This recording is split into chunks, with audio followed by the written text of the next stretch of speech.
I've never done it. How do I share it? Once you are in your Facebook of Mhm. Luka Slabe, Yeah. go and search Plus Volleyball, Okay.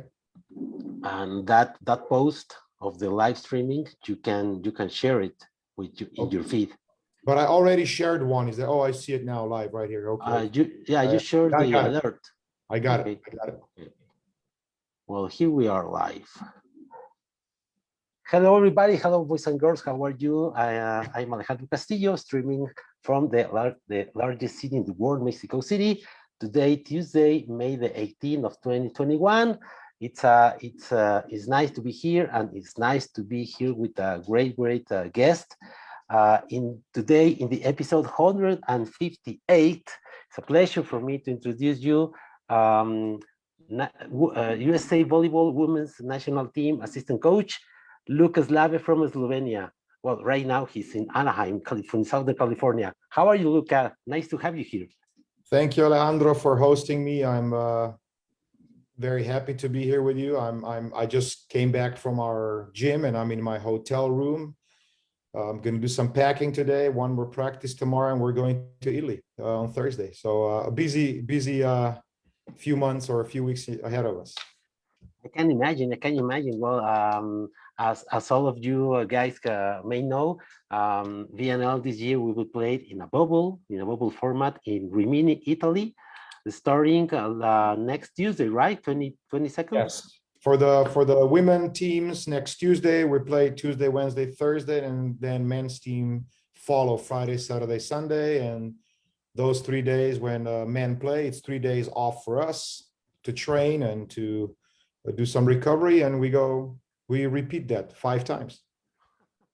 Yeah, it's going to be a very challenging format, very challenging tournament, but I'm pretty sure that all the players and all the staff, you desire guys to be involved in a volleyball competition. Yes, everybody's of course excited and kind of let's go play volleyball, let's go compete, even though we just kind of barely got all together. We still had a few players that came back from Europe, and our medical staff and strength and conditioning staff, they're trying to be really good about nice slow ramp up to bring them back from a lot of competition for I don't know how many months, and then a little bit of a break, and now slowly bring them back to to operate at the best of their abilities. Yeah, right now it's kind of a mixture of players that can do everything, players that can do something, and players that can do barely nothing.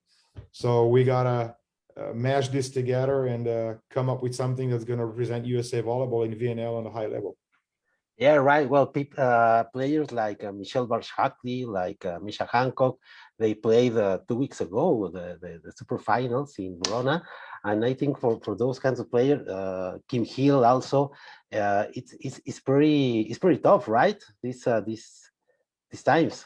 This is so hard, and especially because our national team players, they do that many years in a row, and most of them, they end up playing Champions League finals eventually, and just they never get any rest. And when you do that for years and years, it takes toll on your body and takes toll on your mind. So once they return back to USA, back home, we try to make sure that we give them some time off, because they cannot do that while they're in Turkey, while they're in Russia, Italy, China. So it's very unique, especially for USA players, because they never play at home. They're always abroad. I know if Italian, she plays in Italy. If Serbian, she plays in Italy, but she's like an hour flight away from Serbia, so she can go home for maybe some more of vacation time. But our USA players, they just cannot fly to US, to Chicago and back every other weekend or whatever to see family. So it's very difficult for our USA players, but we're here to do hard things, and winning, it's not easy. So we got to do that, adjust and adapt, and be better than anybody else at that. Yeah, I think that if it were easy to play at the high level volleyball, anyone will do it. Couldn't agree more. Couldn't agree more. Okay, thanks a lot, Luca, for being here. As I told you guys, episode 158. Please feel free to interact with the streaming, to give like to Plus Volleyball page. Again, today is Luka Slabe with us in the episode 158. Thanks a lot, guys.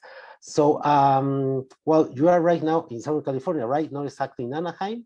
I was speaking a month ago with Jamie Davis. He told me uh, in any given day, the phone rang and a guy told him, hey, tomorrow we will close ASC. And he said, hey, what?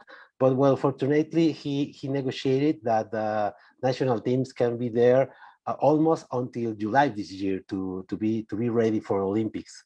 Are the teams still training there, right? We are still training there, and we right now have group of 22 athletes in the gym, and 18 of those are traveling to Italy on Thursday. And then we're going to return as soon as we're done with VNL. We're going to return back to California, have a few days off, and start our preparation with the Olympic team to our road to Tokyo. Great, great. Pretty tight schedule, but well, it is what it is. You know, it's a very different year for all of us. But hopefully and thankfully, volleyball is back. Volleyball is back. The league in the pro league in Europe was difficult also, with no fans, with a lot of sanitation measures. But well. The show must go on, and it's great to have a volleyball back. Yes, it's absolutely great to be back. Our sports medicine staff here, they're doing a really good job at keeping us safe.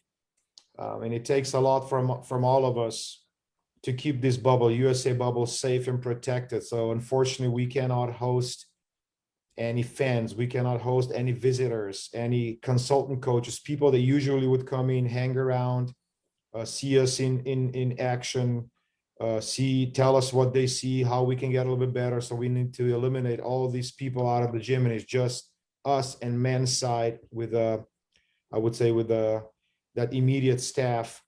And luckily, most of us or all of us are by now fully vaccinated.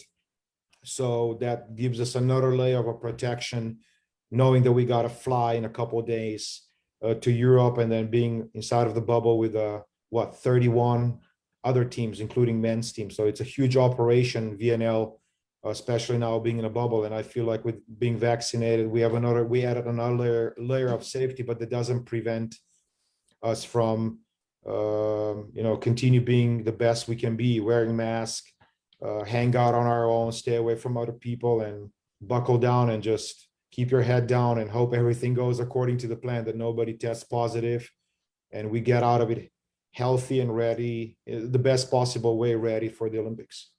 Do you know, Luca, if there will be fans in Rimini or no fans? No fans in VNL. From what I know, and I think they've told us pretty early in this announcement of the bubble that there will be no fans, and also other personnel around the competition court is going to be limited to very, very few people. So usually we have, I don't know, 4 ball keepers or 4 people or kids that are, shagging balls and trying to keep our playing area safe from the volleyballs. Now there's going to be only 2, and these same 2 are going to be in charge of the wiping the floor.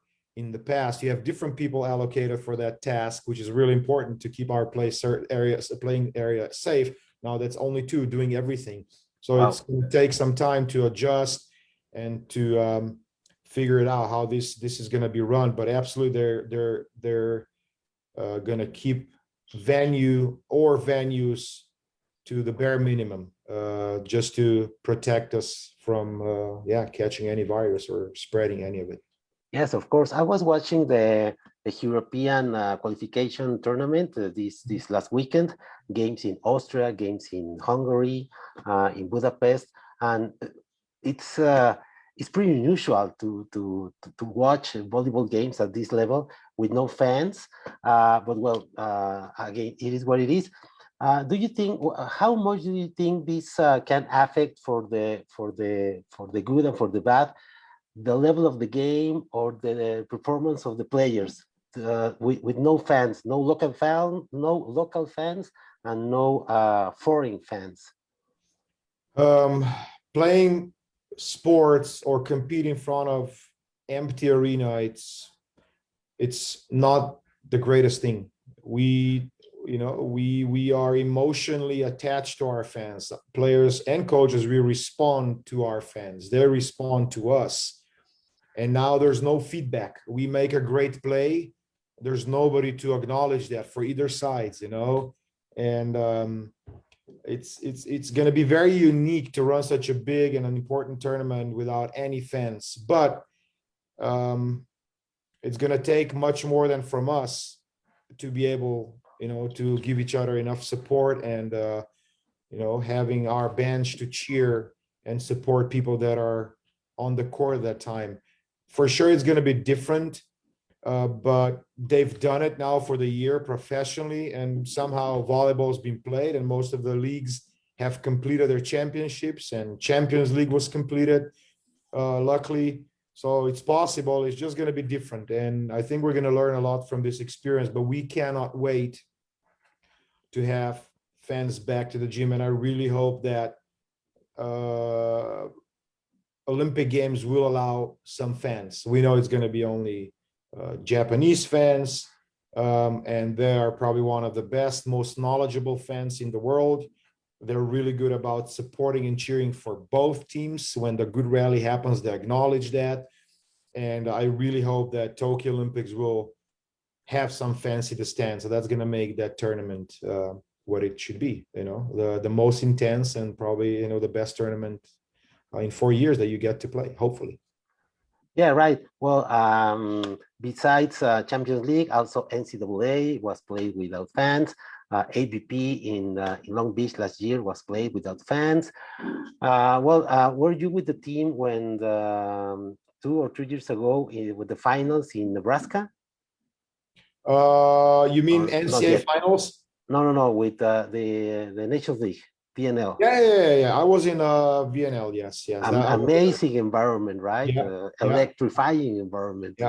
Yeah, absolutely. We played that both years. We played in Nebraska. 2018 and 2019 VNL was played in Nebraska, and Nebraska is one of the best fans, most loyal fans. So it's always fun to go there, and it's always packed, and that's what we want. That's what we like a lot. So it's always a great environment when you play in front of venues like that, or when you go to Brazil, or when you go to super loud Brazil or Japan or China. Those are some great venues to play volleyball. And also 2 years ago was the Olympic qualification tournament was played in Louisiana, right? Bossier City. That was the Olympic qualifier tournament. We played in Shreveport, Louisiana. Yeah, in this very northwest corner of the state. It was a good tournament. We played against very good Bulgaria and Argentina, and we qualified. So that was a special event for us. And I think with Kazakhstan also, right? Exactly, Kazakhstan. There was 4 teams, not 3. See, I'm forgetting. It happened a year ago, 2019, and I'm already forgetting. So yeah, Kazakhstan, Argentina, and Bulgaria. Bulgaria gave us a battle, and that was a great game. Great, well, thanks. Okay, great, Luka. We have the first messages. Omar Muñoz says, el más chingón, or in Spanish, in English, is one of the greatest coaches in the world, Luka Slabe. Thanks to Omar. Oh, yeah, thank you. I'm not sure about that one, but And my very good friend, Octavio Medina, he's from Mexico, from Querétaro, but now living in Seattle, Washington, says, greetings from Seattle. Good luck in your next competitions, Luka. Thank you very much. Yeah, we will need, luck is always part of it. You cannot win without it. So yeah, it's a part, but also you have to be dedicated, to be athletic, mentally strong, etc., etc. That's when luck comes to play. When you do all these things at a very high level, usually those players or teams are lucky for some reason. Is that right? Because they're the best. So yeah, right. And also Octavio Medina says, Rimini, what a very nice city you are visiting. Yes, I've been to Rimini before. It's not far away from my home. I would say probably 3.5 hour drive from Slovenia to Rimini down the coast of Adriatic. Been there many times. It looks like we're going to be in a few hotels with really close to the beach. Unfortunately, that doesn't mean we get to hang out on the beach a ton in Rimini just because of all the COVID protocols. But at least that we're gonna be able probably to open the balcony and see the beach on Adriatic Sea, and it's gonna be warm. And that area, it's really beautiful. Luca, did you know why FIVB choose for Rimini exactly? Any special reason or? I don't know. So, when China was kind of, okay, we cannot go with China. We cannot make it happen in 2020, or pardon me, in 2021 for obvious reasons. Then usually FIVB reaches out to different federations. And then those federations are like, show no interest, some interest, or a lot of interest. And I guess FIVB decided that the best thing is to have both men and women's VNL in one bubble. That makes it, I guess, easier. And as we all know, Italy as a volleyball powerhouse, they've organized so many world championships, European championships. Their league is the best in the world. They know what they're doing. So, and they have, Rimini, as you know, is a very touristy place. So there's a lot of hotels in a very small area. There's a lot of hotels that can offer full service that such tournament requires. And a venue is big enough where you can accommodate multiple courts, because there's going to be not just one court that we're going to compete on, and there's need of more practice courts, not just one or two. You need to know there's 32 teams, and then you need to have fitness, so strength and conditioning area, not just one, but you need multiple of that. And Italy was able to pull it off, and they have a nice setup for all the teams. And of course, it's a big financial burden, even though that each federation pays entry fee and additional cost to that. As an organizer, as always, you gotta eat or swallow quite a bit of the cost. And I guess Italy was in a position where they can do that. And we're very thankful that Italy was able to pull it off. And I'm really excited to see what they have for us. Okay, amazing. Octavio Medina also says, do you think, Luca, that VNL as well as Olympic and other high league must do something similar as NBA? He means emulating spectators' noise? I honestly don't think I've ever given a thought to that, but we've played in some crazy environments and I love it. I've played in environments where I cannot even talk to my players, so we got to come up with some signals, and I love it. That's why I coach. That's why I play volleyball. which places were the noisiest? Oh, Brazil. You have been? Brazil. Oh my gosh, these guys go crazy. Yeah. So, and Thailand. Oh, there's like all sorts of drums, trumpets, vuvuzela, all this stuff, singing, clapping, samba in Brazil. It's just nonstop, ongoing party, and it's really good. There's one, and I know, what was it last year? I already forgot. Slovenia hosted part of the men's European Championships, and I was not there, but friends were there. And they said was 15,000 people, crazy.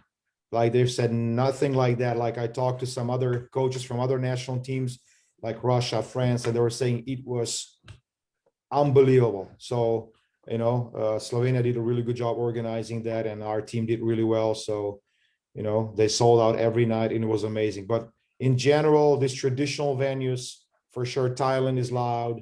Brazil is loud. Japan cheers well, but they're very organized, and it's with these clappers, right? Yes. And China, when we play VNL finals there, it's always packed, and they cheer for China, and the way they cheer, it's a little bit different than anybody else cheers. So there's a very unique environments, and I love them all. And I'm probably missing some countries, and I don't want to, like when we were in Argentina, 2 years ago was amazing. Was smaller gym, maybe 4,000 people. When we played Argentina, I was like, wow, what's going on here? And then at the end, the beauty of everything was at the end, Argentina national team players and our national team players, they start dancing samba and all the stuff, and the whole venue and fans for 10 minutes. It was like one of my favorite memories. Teams just like get together and dance in the middle of the court after the VNL was over that evening. So it was a lot of good memories. Yeah, well, and I think the Argentinian fans for volleyball are great. Well, they're great for all the sports, but for volleyball, they are great, and they know a lot of volleyball in Argentina. Yeah, the Argentina and volleyball, a lot of tradition there. Yeah, I remember talking about noisy places. In 2015, USA men's volleyball team, they are coming from being champions in the 14 VNL. They went to Tehran, Iran, and they lost 3-0 both games because it was a crazy environment. But Anderson, Taylor Sander, they were like, yeah. What's this? You know, USA playing in Iran, it was another stuff in a stadium full or packed with only men. Yeah, and they're like hanging down from the ceiling and from the it's like, if there's a venue of 12,000 people, there's like 16,000 in there. That's another venue that it's unbelievable. And you have to wear like earplugs or headphones, and it's impossible to communicate. And it's nonstop. It's from when the warm-up starts until the match is over. It's nonstop. It's unbelievable. Yeah, that's another. See, I forgot that venue. Iran is always. What can you tell me about Poland, especially with the national team? They go crazy. Yeah. They are really good at keeping. See, another one. They're really good at keeping their fans always involved and invested. And I like how they mimic referee moves, and they have all these hymns and songs, and the whole venue sings. So yeah, that's another one. A lot of good places. You see, I forgot Iran, Poland, more. I mean, Italy is always also, when national team plays, just the national anthem, how the whole venue sings the national anthem is like, you know, it's kind of gets your heart racing. And Serbia as well, they're very loyal fans when Serbia plays in Belgrade or in Novi Sad. Those are like two venues where usually they sell out. So there's so many fun places to play.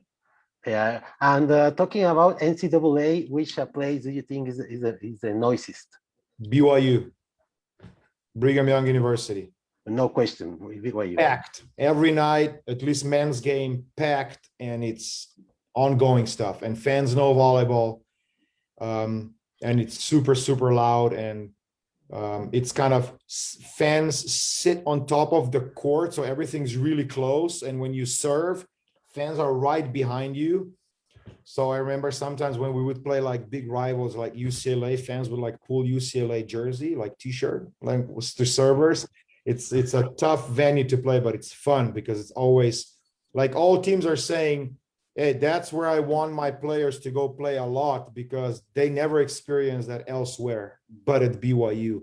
I'm talking about the men's side, and on the women's side for sure, there's like a few venues, a few teams that always sell out, and they've been selling out for years, like Nebraska. They've been selling out for, I don't know, 10 years in a row or some crazy. Or Minnesota or USC. Yeah. So a lot of venues where fans are pretty good. Great. And while talking about BYU, please tell us about what we will talk about. Obviously, your time playing in BYU, but what do you think about the last NCAA Final Four?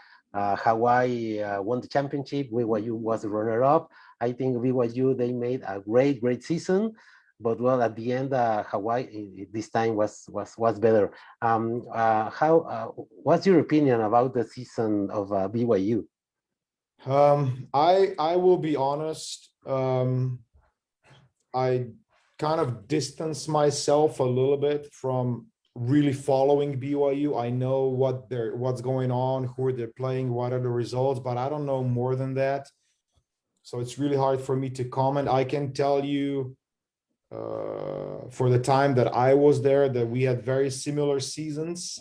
We would kind of have 1 or 2 losses and be the conference champions and be number 1 or 2 seed. And we were kind of quite often like favorites to win, and we just couldn't execute. And it looks like similar, at least result wise, it was similar. And from what I hear, again, serve receive is king of the game. You got to be good serve and serve receive team. And if you cannot do that on the high enough level, you pretty much know what's going to be the end of the story.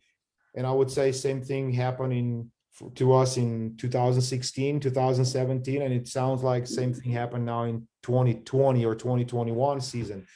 So we BYU has been really good at bringing a lot of good volleyball players in and in developing them, but we just cannot push over that edge that's gonna give us that championship that we haven't won since 2004. So I'm really hopeful that staff finds solution, and okay, maybe it takes different approach to, I would say, an issue, because we are there. We're going to the finals or semifinals quite often. I don't know when was the last time that BYU didn't go to the, I know, playoffs. Yeah, maybe 2 years ago, but like traditionally BYU is always like, it's right there. So we got to find ways to upgrade, and it's not an easy task for current staff. Yeah, I can imagine. Well, you can remember Hawaii in the last 2 seasons with Long Beach, but well, I think this year Hawaii, they made a great job, 17-1, and well, good news for Charlie Wade and Milan Sarkovic. Yeah, I mean, Hawaii, you can see, Hawaii is a very scrappy team. Everybody knows how to play volleyball. They compete like crazy, and they've always competed. It's really hard to rip heart out of them. Like you gotta play really good volleyball to shut them down, because they're gonna come back and they're gonna go after you. So you gotta be on Hawaii all the time. As soon as you give them an inch or whatever, a centimeter, they're gonna bite your arm off.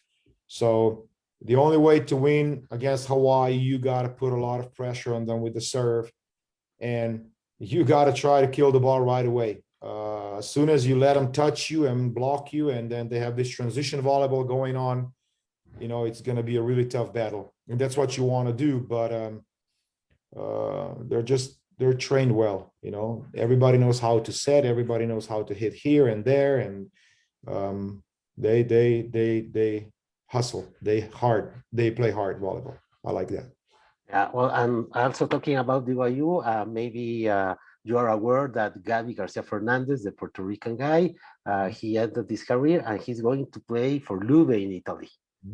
Yeah, I was fortunate enough that I was involved with Jalen Reyes, especially in this recruiting process, and Gabi at the time decided to go to the different university, but then that university shut down their program. So kind of Gabi was kind of handed to us, even though we didn't really expect, because it was like Gabi was choosing between us and the other school. He decided for whatever reasons to go there, but then when they shut it down, BYU became kind of obvious option. So we were a little bit fortunate to land Gabi, even though we were working so hard to bring him in. And then I got to spend 3 years with him, or 2 years, I don't even know. So yeah, a great beast, physical specimen that can just do a lot of good things, and he can carry the team. Now Lube, that's a different story. Okay, he gets to, now we're going to see how he transitions from college volleyball to one of the best teams in the world. I don't doubt Gabi's going to do it. He's going to do it. I know he's going to do it, and I really hope he gets to learn a lot from Leal and Simon and Juan Tarena and others. And the Checo. Yeah, the Checo. So I think these are, and especially these guys are Latinos. There's Cubans on that team, and they, it's next door island. So I hope they can help Gabi navigate through this extreme leap. This is not like he's going from BYU to some other A1 or maybe other club. This is like you go to freaking Lube, and expectations are not like somewhere here. Expectations are way up there. You got to win. That's all it counts over there. Yeah, And I hope that he's going to get all the help that he needs and guidance. And I'm pretty sure he's going to be great at that. I'm also pretty sure about that. And well, Lube, they won the Scudetto 2 weeks away of Italy, and they will have a new coach on the bench, Fefe de Giorgi. Yeah, yeah. Oh, are you sure George is there because he's back? I'm not. No, sorry. I'm He wrong. was I'm wrong. there. He was there, and then Yes, yeah, yes. You're right. No, yeah, sorry, it was my mistake. No. Yeah, Fefe was there. he was there. He left the team 1 month Yeah, yeah, and a half or two. Yeah, that's right. That's right. I don't know. But Nico Gerbish is going to Perugia. Perugia, yes, announced today or yesterday. Yeah, yeah. Not a surprise there, even though he still had a contract with Zaxa, just won championship with Zaxa. I know Sirchi, president of the Perugia, was probably insisting, like, whatever happens, we gotta bring Nico over. And I'm not surprised that that happened. And now Matt Anderson looks like it's going to be an opposite there or an outside. I don't know how they're going to utilize him because Perugia is always good at having three opposites. Can you imagine that duo, Wilfredo Leon, Matt Anderson? It's gonna be great Perugia next year. Yeah, I mean, Perugia's been great. They've had so many good teams, but to win among always strong Trento, always great Lube, always great Perugia, and then it's always Modena, and there's other teams that can always hurt you. You can have like all-star team and still doesn't mean you're going to win. So, but it's going to be a good. I think that's going to be probably battle of these two, Perugia and Lube again, more so, especially knowing from what I hear and listen to what's going on in Trento, that Lucarelli is gone and it looks like they're losing. Gianelli is gone. Gianelli is going to Perugia. Yeah. So we'll see what Trento can do. I just hear that there's some financial issues, and we'll see how that's going to go. So yeah, and don't forget, Modena is going to be good. Modena is going to be good again, and I think Piacenza. Don't forget Piacenza. They're building and they're investing, and it seems like there's going to be another really good team. And there's more good teams in Italy, but it looks like that's going to be kind of the 4 or 5 right there playing for Scudetto. Yeah. Next season will be great in Italy, will be great in Poland. Uros Kovacevic signed today with Aluron of with Igor Kolar. And Mark Lebedeau is moving to Friedrichshafen in Germany. So it really excites me, to start to hear all the new signings, where the players are going the next season. So it's great, and it's great I can discuss with you because, well, you know very well all those leagues. Yeah, it's I keep my eye always on following professional volleyball, both men and women. Men, because I've coached most of my life, man, and I was fortunate enough to coach in Champions League, coach national team. So I always have a lot of interest seeing how things are moving and changing. Yeah, I'm also learning a lot of new stuff every day with our USA team and my collegiate NC State team as well. Perfect, great. Well, Luka, please go to your beginnings in volleyball. Can you share with us something about your beginnings in volleyball? It was volleyball your first choice of sport? Did you practice other sports? How did you get involved in volleyball? Your parents played volleyball. How was that at that time in Slovenia? So none of my parents were like athletes or anything like that. But our elementary school, so our elementary and middle school up to high school, was very sport oriented. So our physical education program was highly regarded. We would have our physical education classes every day, and we would have a lot of good coaches in those after class teams. So I would play everything. I would play early on. I would try to get my hands or my feet on everything that I could possibly get, and that would including soccer, football. Okay, let's call it football. And I would play basketball. I would play volleyball. I would do athletics, track and field. I would play baseball, believe it or not, in Slovenia. There was baseball, 4 or 5 clubs. I would just do everything. But the biggest thing was, for me, was like I spent every hour of the summer on the court doing something. We would play football for 4 hours, then we would go play hockey on the roller blades for 2 hours, and then we would go play volleyball for 3 hours. And then my parents would be already upset because it's night and I'm not home yet, and I'm like 10 years old or 11. So TV during the summer was not an option. We were always out, and I was always kind of doing this and music. Those were two of my biggest passions. Okay, music school, I was playing clarinet, and sports. That was like, and I was going hand to hand with that through first 8 years of, we call that elementary school, all 8 years, we call that elementary school. So I was doing that all the way, but kind of in 7th grade, my math and physics teacher was also at that time coaching professionally and also semi-professionally, and also teaching at our school math and physics and coaching our school volleyball. So he was like, why don't you come and check it out? And that's what I did, and that was it. 1 week, and I knew this is what I want to do. That was in 7th grade. And then in 8th grade, I had to decide, okay, which one is it going to be? Is it going to be volleyball? Is it going to be music? And it was a tough call, but I made the right call. And I decided it's going to be volleyball. And then just everything went from there. And I played in same club leading to going to college, played on my youth and junior national team, Slovenia national team. We played, I don't know, was it European Championship something, and I was MVP there. And then some USA scouts saw me there. I don't know the whole story. All I remember is that I received a phone call from Hugh McCutcheon. Hugh McCutcheon was assistant coach with Carl McGowan at BYU at the time. And it was like, hey, we would like to see if you can come to BYU. And that call came out of the blue. Yeah, because I didn't know that there was somebody in the stands in Spain. We played with national team somewhere in Spain that then reported back to US, I guess, to Carl McGowan. There's this little guy that can play a little bit of volleyball. I think you should look at him.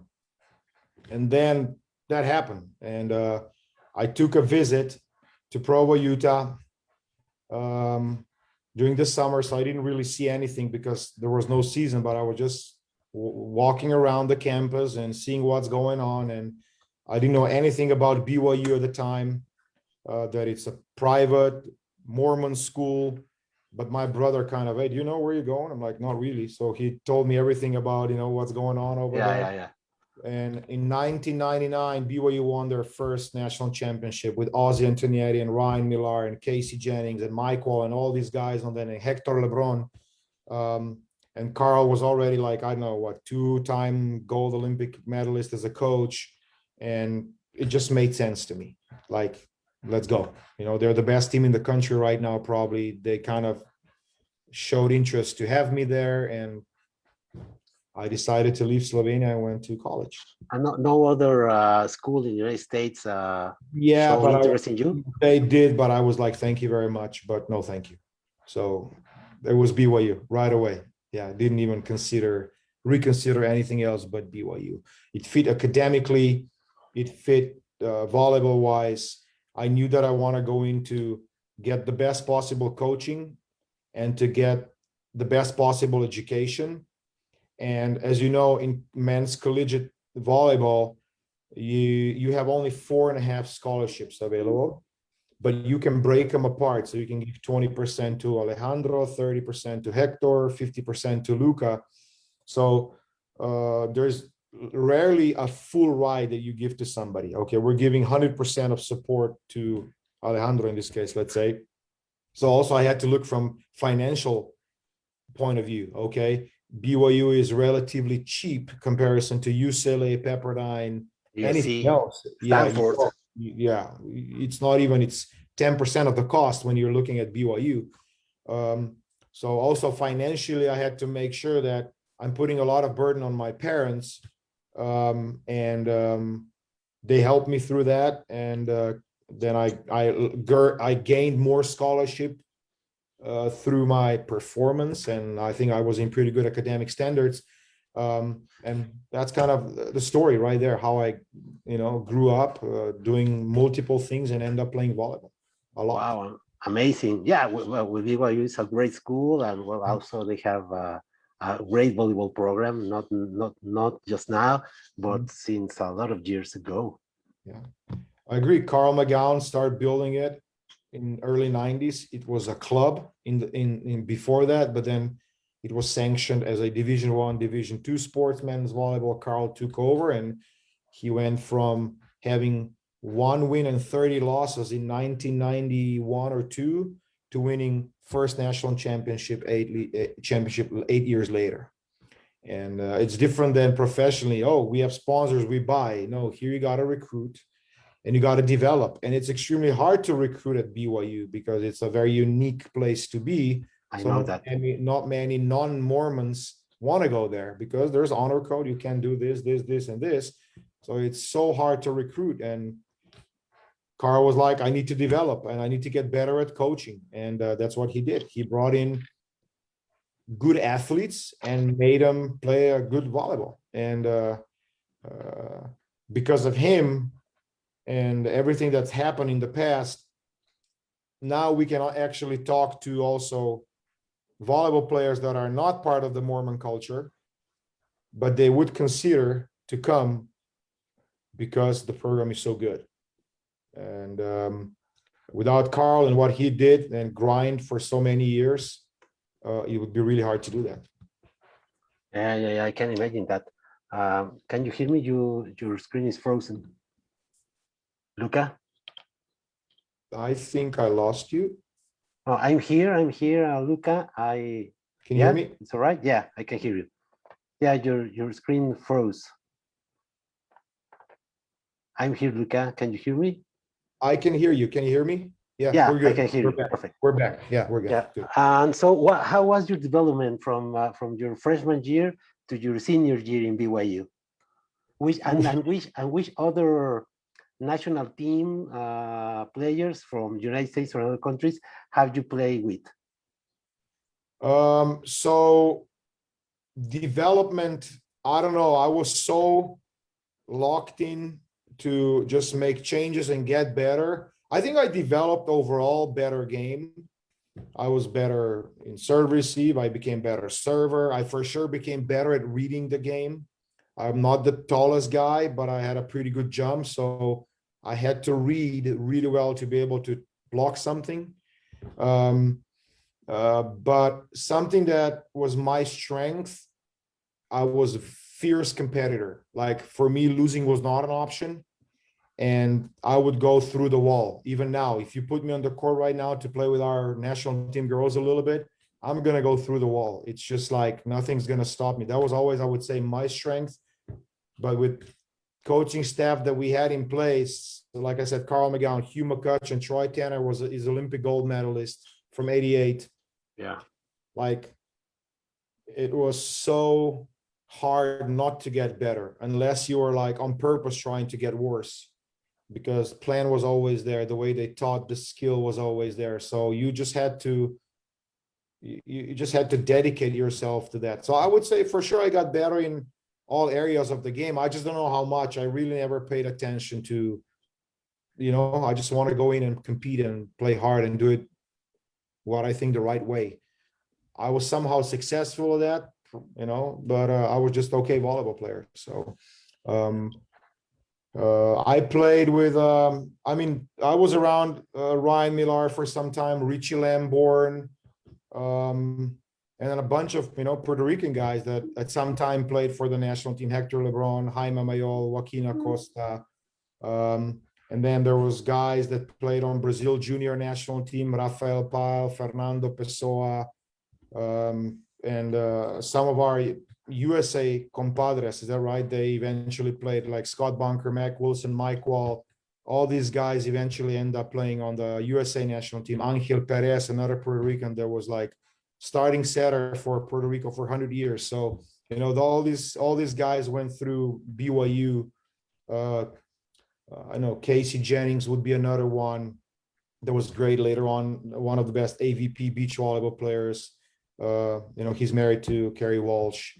So there's a lot of good players that went through this program, and a lot of them end up being coaches. So I would say Carl McGowan's tree of coaching is huge. It's People like that went, Bill Belichick or something like that. yeah, it's just like there's so many programs that have like head coach or assistant coach that it's BYU guy or BYU, yeah, alumni. So impact of what I've learned and what I went through at BYU marked me for life. And I would say, um, okay, I have to say that, is that right? Besides marrying my wife and having two beautiful children, that was the best decision I've made in my life, was to, contrary to others' opinion back home, I left and I went to US because everybody was like, "Oh, what you gonna do there? Blah blah blah. It's college, all the stuff." I'm like, "Yeah, it's all good." But now I have a degree, and after I got a degree, I figure out, I love sports medicine. I got a degree in sports medicine, but my heart was with volleyball. So I'm gonna try to play volleyball as long as I can. Meanwhile, I'm gonna try to get as many reps as a coach. So over the summer, I would travel to USA and try to be around different people and learn from Carl and Hugh and all these people. And because I want to be coach. And then I made a pretty smooth transition from playing professional volleyball to have my first coaching job was actually being a head coach.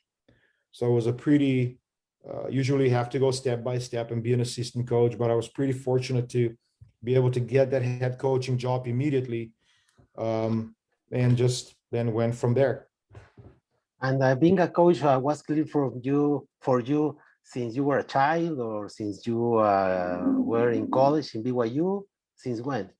Yeah, I would say college. Like once I start hanging around Carl and Hugh and those three guys and Troy Tanner, the way they taught, the way they understood, the way they coach, the way they were demanding, the way they were teaching us life lessons, and the way I felt when they were tough on me. For me, the biggest reward was when Hugh or Carl were tough on me, because I'm like, okay, they don't care. They care. If they don't talk to me, they don't care. So they were tough on me every day, and that really impacted my life to the degree where I'm like, I really want to do that and have same impact on the people that are playing for my team.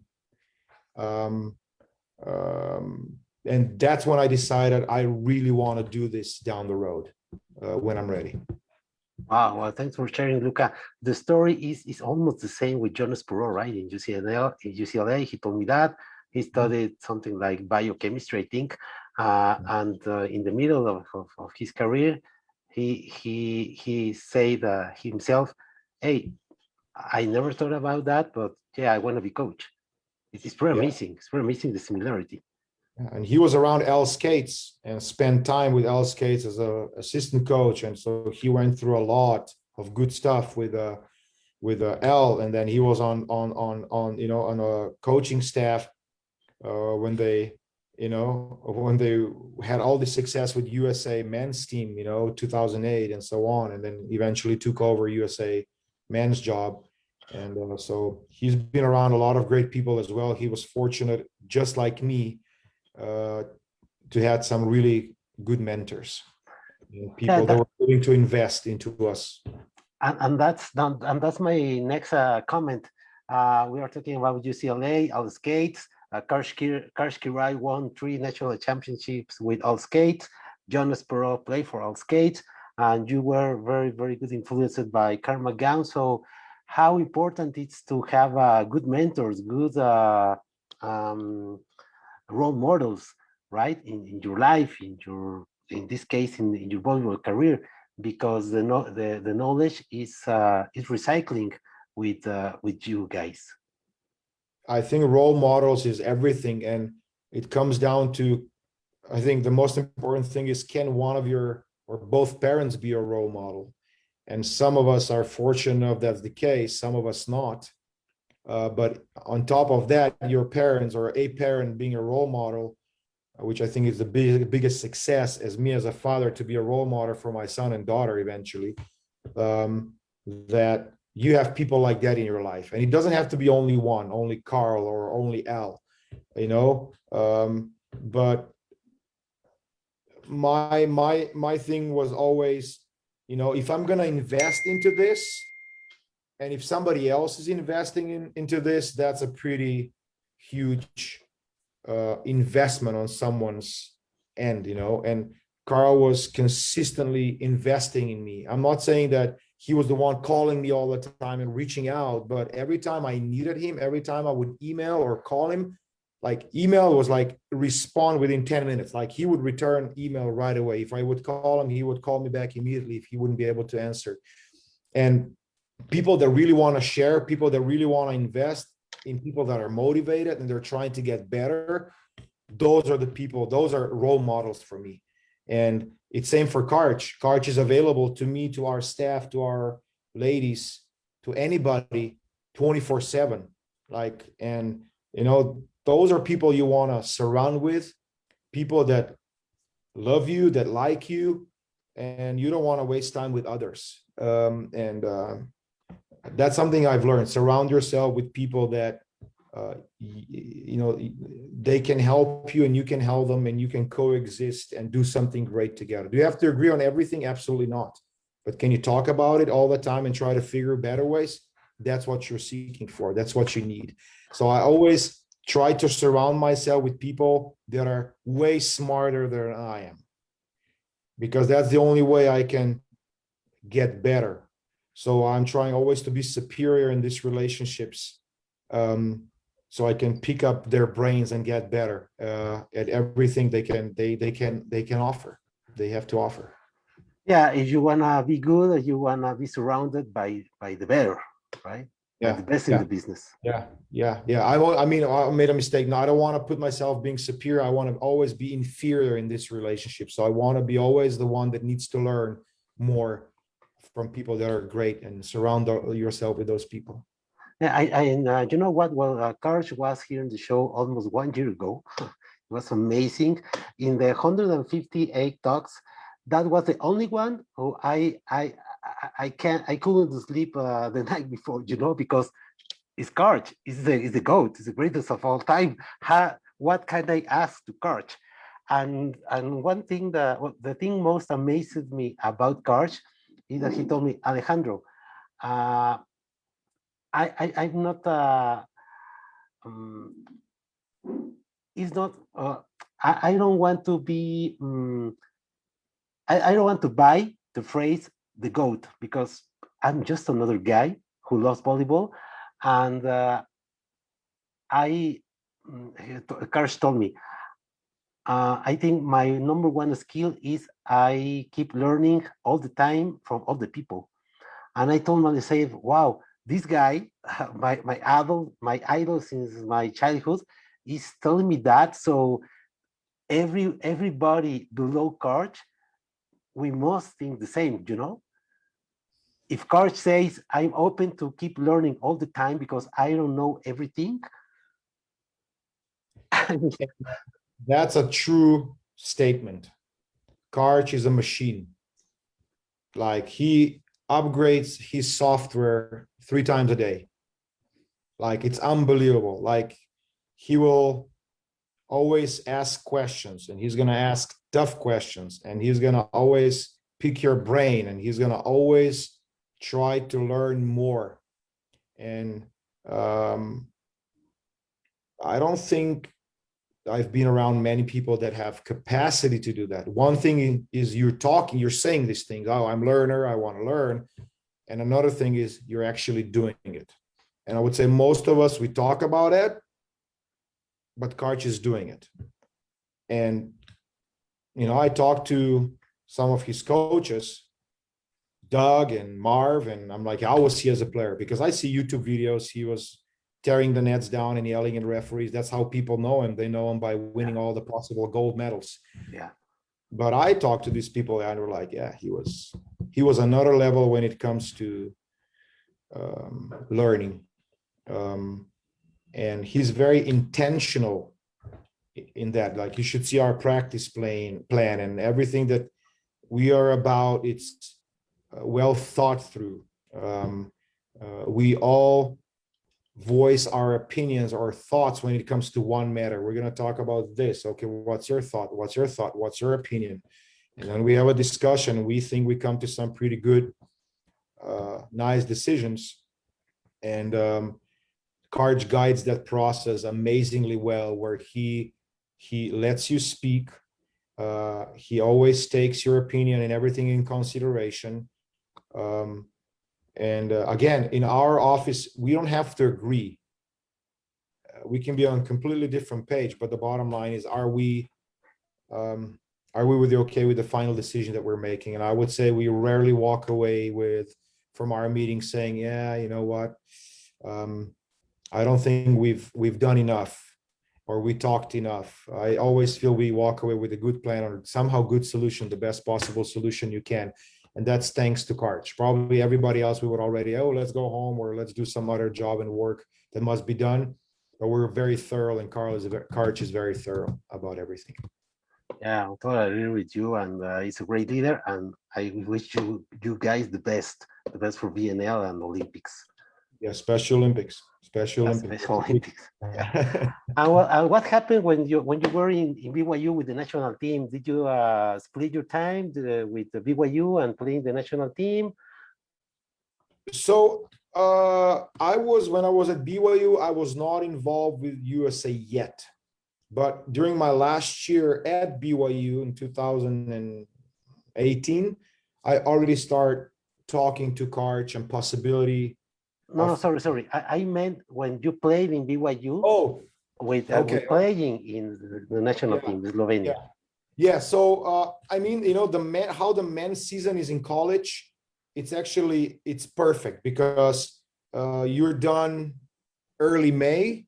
And then all the national team, at that time, all the national team competitions were happening May, June, July, August. So that's the time that you are not in school, you're not at your university. So it worked out perfectly. I would fly home to Slovenia and had some time off, played some volleyball, and I returned back to US, and that's how I did it. And it was great. Well, you were telling me before we went live about your relationship and your similarities with this guy, Tuomas Amelbuo from Finland. You are almost the same age, two very young players and young coaches. And how did this? How did you work with Tuomas in your beginnings as a coach? Yeah, it's an interesting story. So there is a dear friend of mine, Lauri Hakala. He played for Hawaii. He's from Finland, and he's guy you need to talk to. That's the person you need to talk to about volleyball coaching, motor learning, all these. That's the guy you need to talk to. Okay, that's another guest. 160th session right there. Please tell me his name again. Yeah, Lauri Hakala. I'll text you later. Lauri Hakala. Yeah, and he's from Finland. And like I said, he played for Hawaii, played professionally, and then he got into the coaching. And he was my assistant coach on my Champions League team, and he was also assistant coach on my national team when I was head coach. So I brought Lauri in because I really value Lauri, and he's a bright mind. And of course, he's Finnish, and Tuomas is Finnish, and of course, they know each other. And Tuomas and I, we kind of both got that head coaching job at the same time. And, you know, you're trying to always find teams that you can compete against, maybe friendlies, and, you know, you do this stuff. And that's how we got a little bit of connected. And like, we were both like, okay, we're here coaching national team. What are we doing? You know?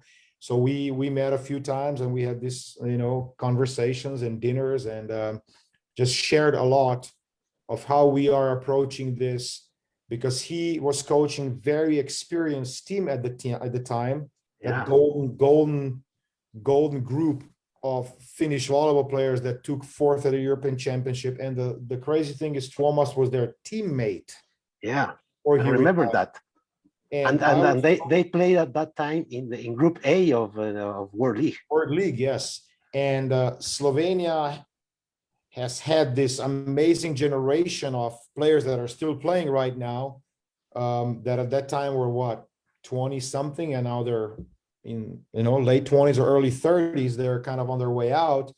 And I also played with a couple of those players, so we kind of had similar, like, experiences. Okay, I get to coach somebody that I played with, and then I gotta be their whatever coach.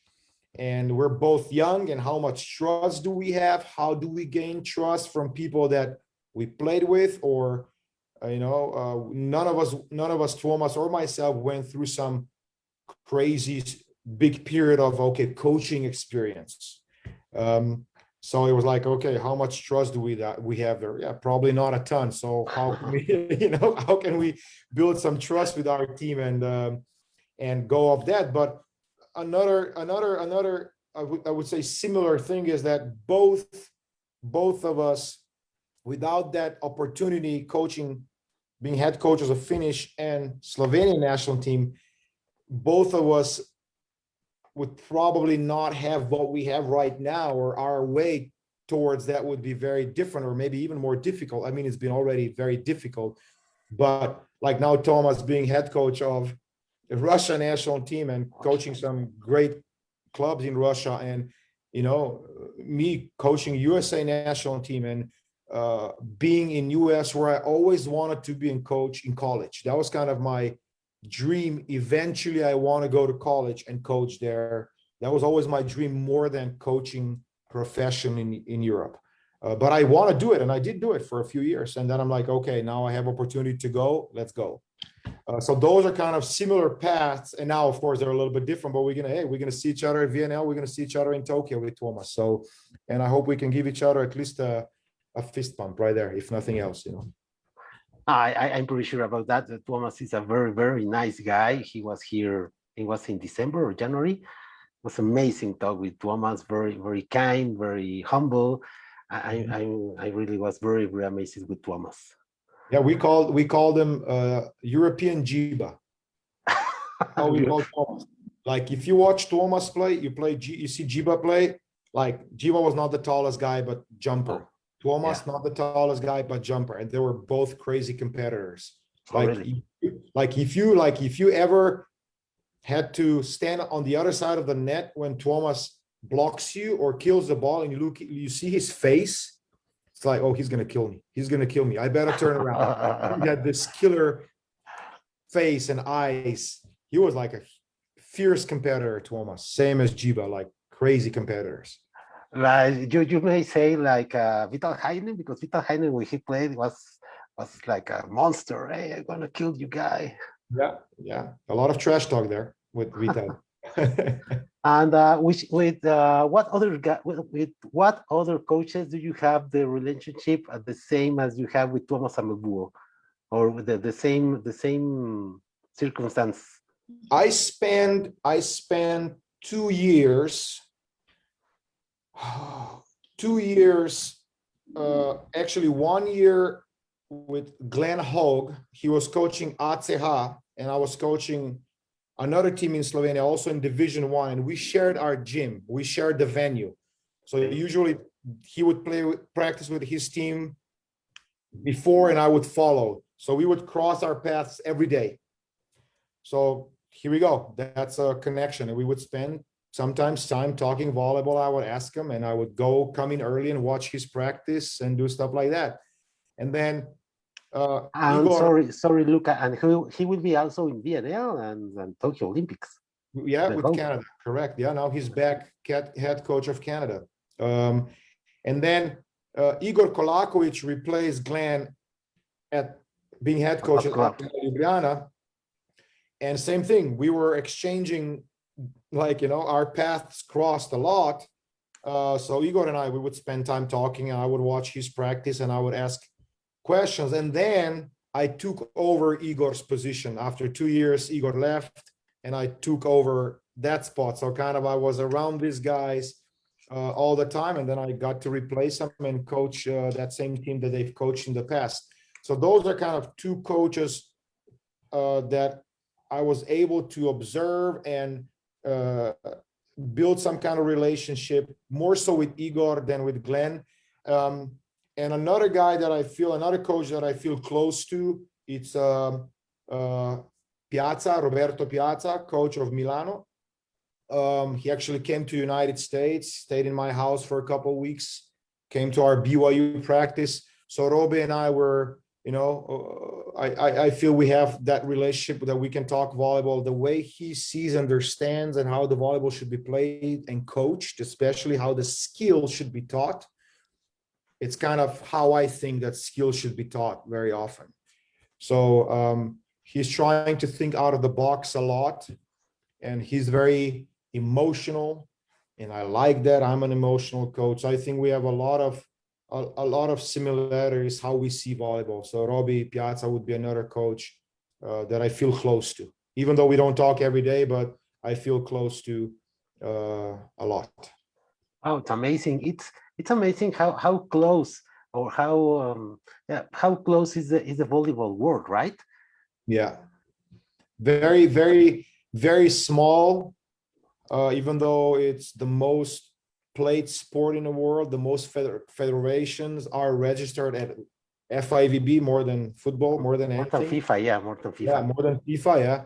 So it's a huge sport. We just gotta continue growing it. It's a beautiful sport. Fans like it.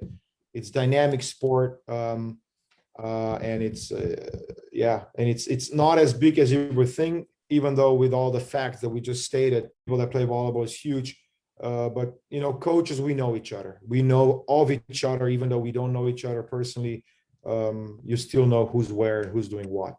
So yeah, very interesting. Yeah, right. Talking about sorry, we have more messages. Luca, my very good friend, Anelisa Ramirez from Torreon, Coahuila, Mexico, the hometown of Viviana Candelas.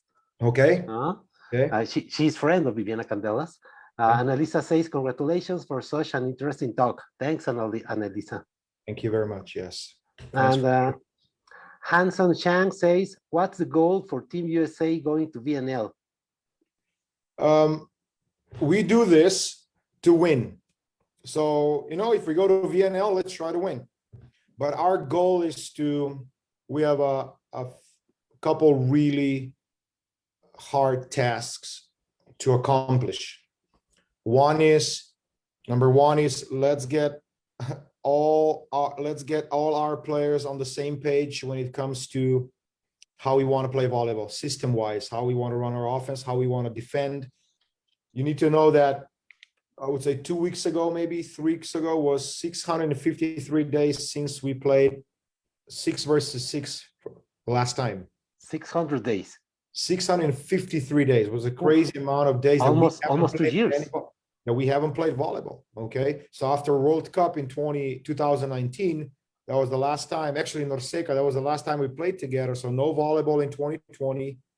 And now we are playing some volleyball. So number one thing is to get all these players that we have on the same number one, healthy, physically ready for the demands ahead of us, and get them on the same page when it comes to how we run our offense, how we run our defense. That's one huge task, and keep us healthy, that it's ahead of us.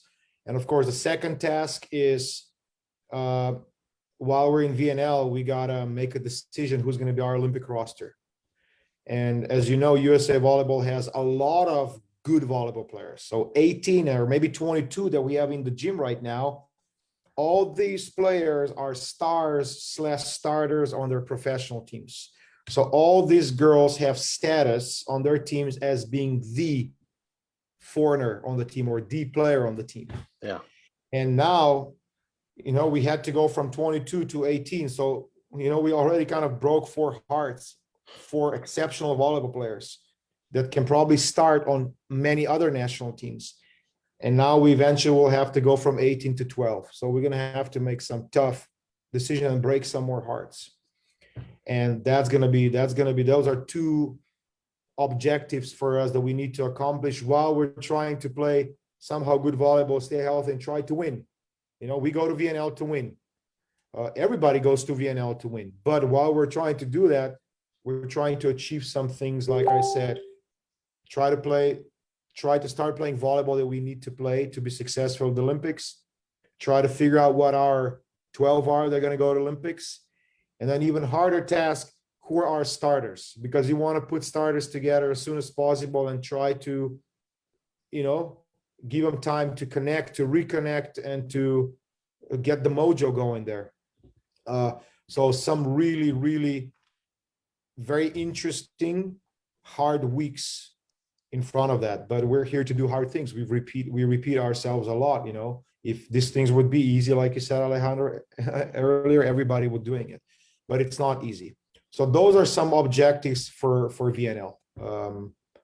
Try to play good volleyball and determine some roster spots and who's going to travel to the Olympics and stay healthy as much as you can. Yeah, and also considering that the other teams, they go to VNL in the same conditions as you. They go there with same conditions, probably with same problems or issues. You know, some are health, and some are, you know, there are some other issues. But I think we're a little bit more. USA is unique. If you look at our roster, like if you ask 10 other coaches, who would you start from USA national team? Who of the 18 would be your starters? I think we come up with 10 different starting lineups for USA. Yeah, right. If you ask those 10 coaches, who's going to start for China, Italy, Serbia, Turkey, I think we're going to get pretty much same lineup ideas. So as much as depth and availability of good volleyball players that we have, as much as that is great, it's also a little bit of a curse. You know what I mean? We're not going to say to all the great volleyball players that we have, but it makes our decisions a little bit harder, which is okay. It's better to have hard than easy decision when it comes to deciding who's going to travel or not. But we know for Serbia, pretty much if they're healthy, this is going to be starting lineup. Same for China, same for Italy, same for Turkey, same for most of the teams. So they have pretty much set lineups that they've played a lot of volleyball together already. Okay, some of these teams, Serbia have been together with pretty much same lineup for a couple of world championships, European championships, and maybe even the 2016 Rio Olympics. I don't know all the details. That's kind of, I would say we're a little bit unique from others. But I think that's a good problem to have. Yeah, it's a happy problem. Yeah. As I'm aware, Luka, only four Olympians from Rio 2016 are in this roster of 18, I think. How different do you think is the team from Rio to the team we were looked in VNL and the Olympics? How different in height, in experience, in international exposure? I don't know if I have like enough. Yeah, I do have knowledge and understanding, but I don't know if I can really make like a good case here. For sure, we're gonna have what you said, 4 Olympians from Rio. I'm not sure. I can go count right now, but that's huge. Is that right? If those 4 that you have in your mind are gonna actually make Tokyo roster, you have 1/3 of your roster that's been already the Olympics. So they have experience.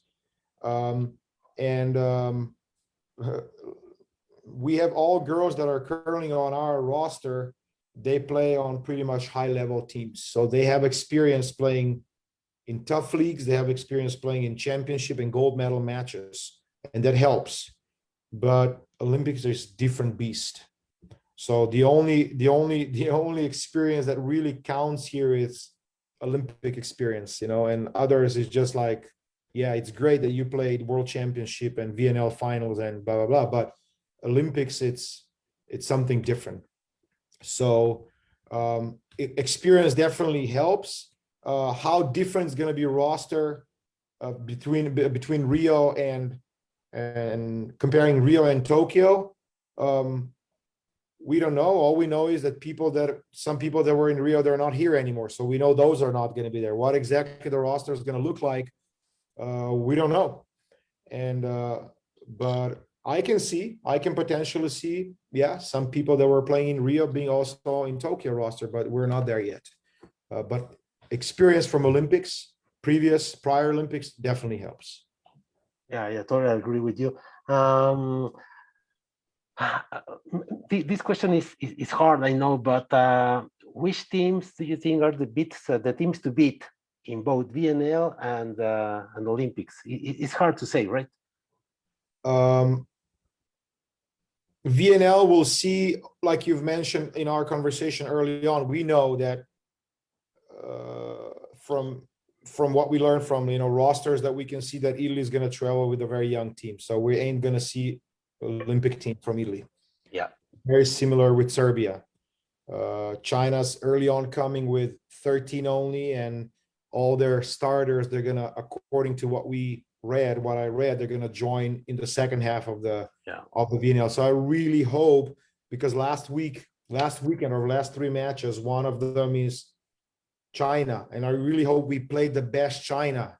So it's a good battle. We need those matches. Okay. I hope Russia brings the best lineup. I hope Poland, I hope all these teams would bring all the best lineups, so we can really test ourselves. We can test our players, we can test our staff.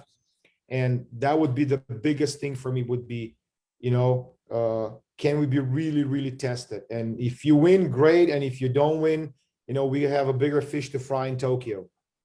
And I think it's impossible to predict who's going to win. Impossible to predict. It's scary thought to even think beyond group stage. If you just look at our group, Lord have mercy. Who knows who's going to get out of that group and who's going to not get out of the group. You have Brazil, you have China, you have Russia, you have Turkey, you have USA, you have Italy, you have Argentina. You tell me. Yeah, who is the toughest? Who is the weakest? You never know. You don't know. Olympics is Olympics. Yeah. Just 2016, when China wins, they struggled in group stage, is that right? And then they win gold Olympic medal at the end. So the only thing is, let's make it to quarterfinals first, and then worry about everything else. Yeah, one game of a time, right? And not even think about medal round or this match or that match. No, who's our first opponent? Argentina. Here we go. Let's make sure we take care of business. Let's make sure we win that. And then whatever it's next, I don't know, China, Italy, I don't know who's next, but it's going to be crazy tournament. And I don't think it's possible to predict. You can have a pretty good guess, but it's impossible to predict. Yeah, right. Yeah, you have a very, very good teams. USA, Russia, Italy, Netherlands, maybe Turkey.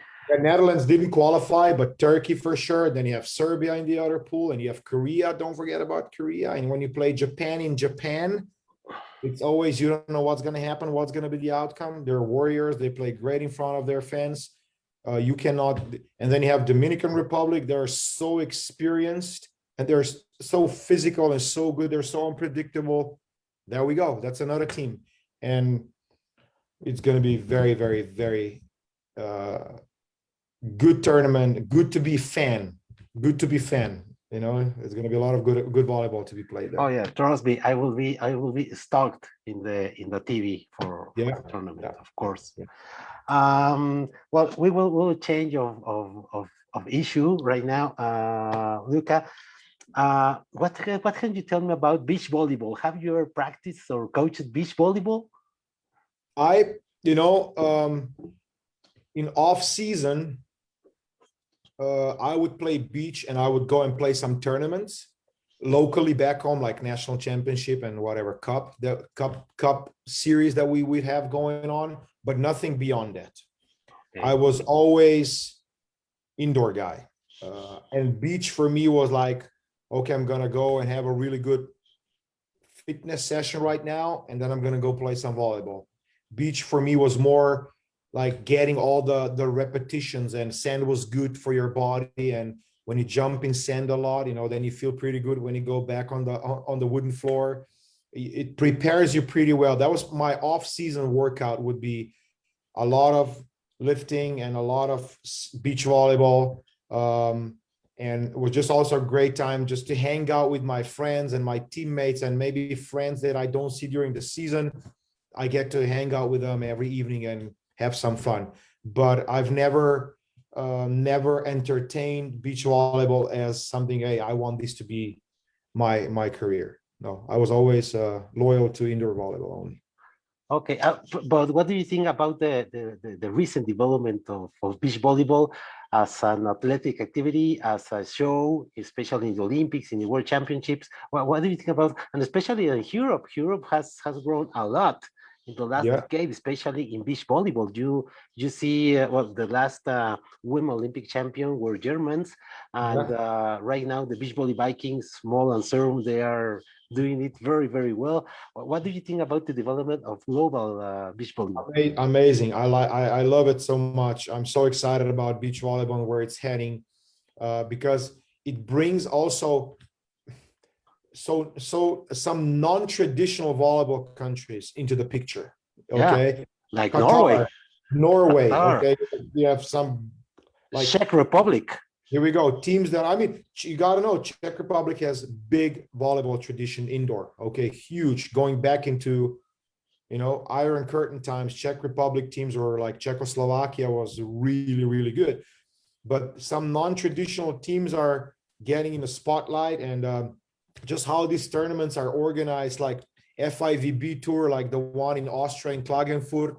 It's crazy. Like I live really close. I'm from Slovenia, so it's like an hour drive to Klagenfurt venue, and it's just that's like the event you cannot miss. If you're any kind of volleyball fan, you got to go and watch that. It's just amazing event. People are having fun. It's 10,000 people sold out. People are camping in front of the stadium like a week before to be able to get in.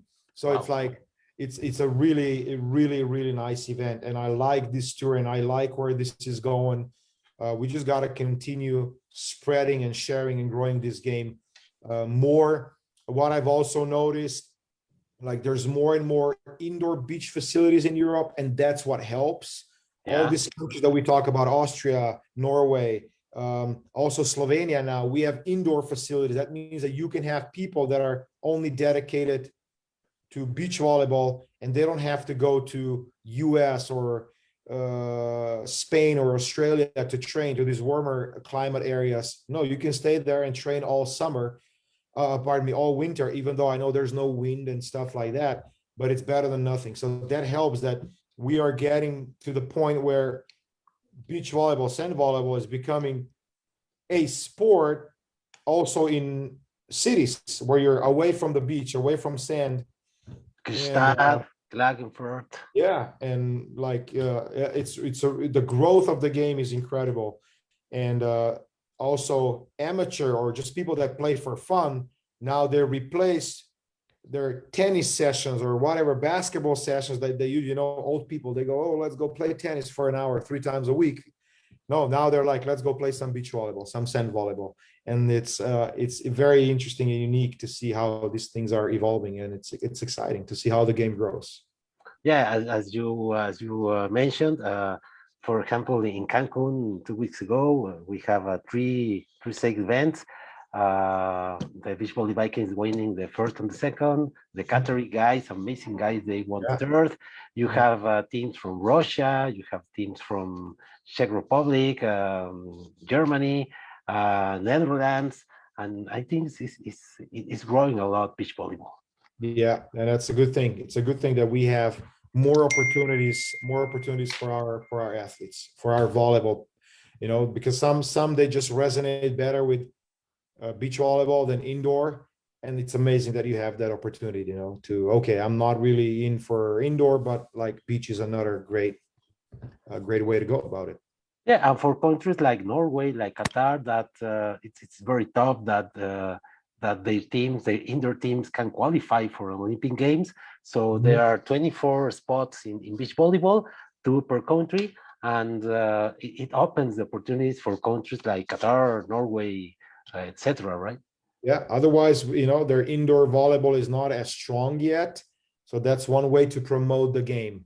And that's a way to do it. That's a way to do it for sure. Great. And let's go a little backwards with your experience coaching professionally in Slovenia, then the national team. Slovenia is a country that in the recent years, they had developed a great level of indoor volleyball. You remember 2015 in the European League with Andrej Jani coaching. you won that championship. Volleyball it's huge in Slovenia. Yes, it's we were fortunate enough. You need to know something about Slovenia. It's only 2 million people. 2 million people. 2 million people. It's smaller than Montenegro? No, it's a little bit bigger than Montenegro, yeah. But it's 2 million people, and we want to be good about everything. So we have one of the best skiers. So we're great in winter sports. And then we have great basketball team. We have guys playing in NBA. Then we have great hockey team. We have like 3 or 4 ice hockey rinks. That's it. But we go to Olympics. And our captain of LA Kings is Slovenian. And then you have Luka Doncic playing for the Dallas Mavericks. Luka Doncic, great guys in NBA. And then we have like some football players that are crazy good. And then we have just like in sports like judo, like us and Norway, we always battle who wins more medals per capita at the Olympic Games. Oh, really? It's us and Norway. Okay, who gets more medals per capita? So we're always 1 or 2. So we're very stubborn people. We're very determined people. And you love sports. Yeah, in so many sports. And traditionally in that area of former Yugoslavia, so Slovenia, Croatia, Serbia, Bosnia, Macedonia, Montenegro, sport was always everything. That was lifestyle. And it's still like that. And we were very fortunate. There was a group of players born in 80, 81, 82, 83, 84, right there. They were all like 2 meters tall or more. They all jump like crazy, and they all want to play volleyball. And they're all really good. And some of them, they have families that are all volleyball families. Their moms and dads play volleyball all their life. So it was a perfect storm that we were able to put together 10, 11, 12 of those unique characters and specimens that can play volleyball on a very high level. And at the same time, ACH Volley, at the time Bled, but then called Bled, then Ljubljana, was willing to invest a lot of money into, okay, we want to have a really good volleyball team. We want to win Champions League. And all these youth, these good Slovenian volleyball players, they started there. They went through Champions League growth, get all the experience. And once they kind of plateaued in our country, okay, now we're going to Trento, Modena. We go to this, now they go to these really good teams. And it just kind of kept growing. Successes came. And it's not a surprise that Slovenia went to 2, European Championship finals. Unfortunately, lost both, one to France and one to Serbia. But I don't know when Slovenia is going to have next generation like that. And it's very unique for something like that to happen. That you have like such a group that can do something like that, and it's same group of guys that are able to coexist and survive together and go through a lot of turbulence and changes and tough stuff together and still stick together and perform on the level they perform. And I'm excited to see how these guys, my national team players, my national team is gonna do in VNL. That's their first VNL. Then you're going to VNL, Slovenia. Yeah. And so I hope I get to see and say hi to some of these players. And I'm really excited how they're gonna do. But for sure, they are one of the best teams in the world right now. I can say that for sure, and they've proved that numerous times. I'm excited to see what they can do. Yeah. And Andrea Gianni went to Slovenia, and he did a great job, right? Yeah, Johnny took over after me. I was head coach, and then I decided to go to United States because I got an opportunity to go to BYU, right? And that was no brainer for me. I'm like, I gotta go here because that's where I really want to be. I worked so hard to eventually be coaching in US. And at that time, that was the best decision for me and for my family to make that move. And then, Chani took over, had a lot of success, and, Bosch, and then Boschkan was in Montenegro. Not Boškan, my bad. Oh, I'm losing the name. Serbian coach took over Slovenia after that. And I apologize because I cannot. Kovacs. Yes. Then he Slobodan took Kovacs. Slovenia over, and now they have new head coach. Now is Giuliani. Correct, yes. And they won silver at the European Championship with him as well in 2019. So I hope they can capitalize that at the VNL and medal there. I see no reason why they shouldn't medal. And I was really hoping that they will be able to qualify for the Olympics. That would be Next everything. level. That would be everything. That was something I would really want for that group of players to achieve, to go to Olympics. Unfortunately, it didn't happen. And I'm not sure how many of them are going to stay around, try to push for Paris Olympics, which are only 3 years away. So we'll see. Well, congratulations for the Slovenian people, because it's a small country, 2 million people. We in Mexico are 130 million, and we have the love for sport that we should be. And countries like Montenegro, like Slovenia, I think they do a great job, and it's not by accident. It's because you are very, very sports oriented since you are a child. Yeah. Since you're you go through this educational program, at least in the past, it was a lot of emphasis on keeping young boys and young girls healthy and make sure they move a lot and they are directed towards sports and healthy lifestyle. But Alejandro, just like anywhere around the world, that's changing also in Slovenia. And kids are getting soft, and they're not pushed, and they're not challenged, and parents like to keep them in a bubble and protected. And we're facing same issues in those countries as I can honestly say here in the United States. And with a lot of distractions like these. Yes, right here. And like all video other games, stuff. like Nintendos. Yeah, all these things are impacting every little corner of this planet Earth, and it's not good. And it's not that kids are changing, we are changing, coaches and parents. That's where we're failing. It's not that kids are born different or different. No, they're coming out the same way. They're made the same way, and we feed them pretty much the same way. But now, how we bring them up, that's the biggest change. So it's not kids, it's us, and right now we're failing. Parents and coaches, we're not doing good job. So we got to do better job. Yeah, totally. Of course. Luka, with all your experience, what can you say? Which are the main differences between America, talking about the continent, South America, North America, volleyball, and European volleyball? Are the South American or North American school versus the European school?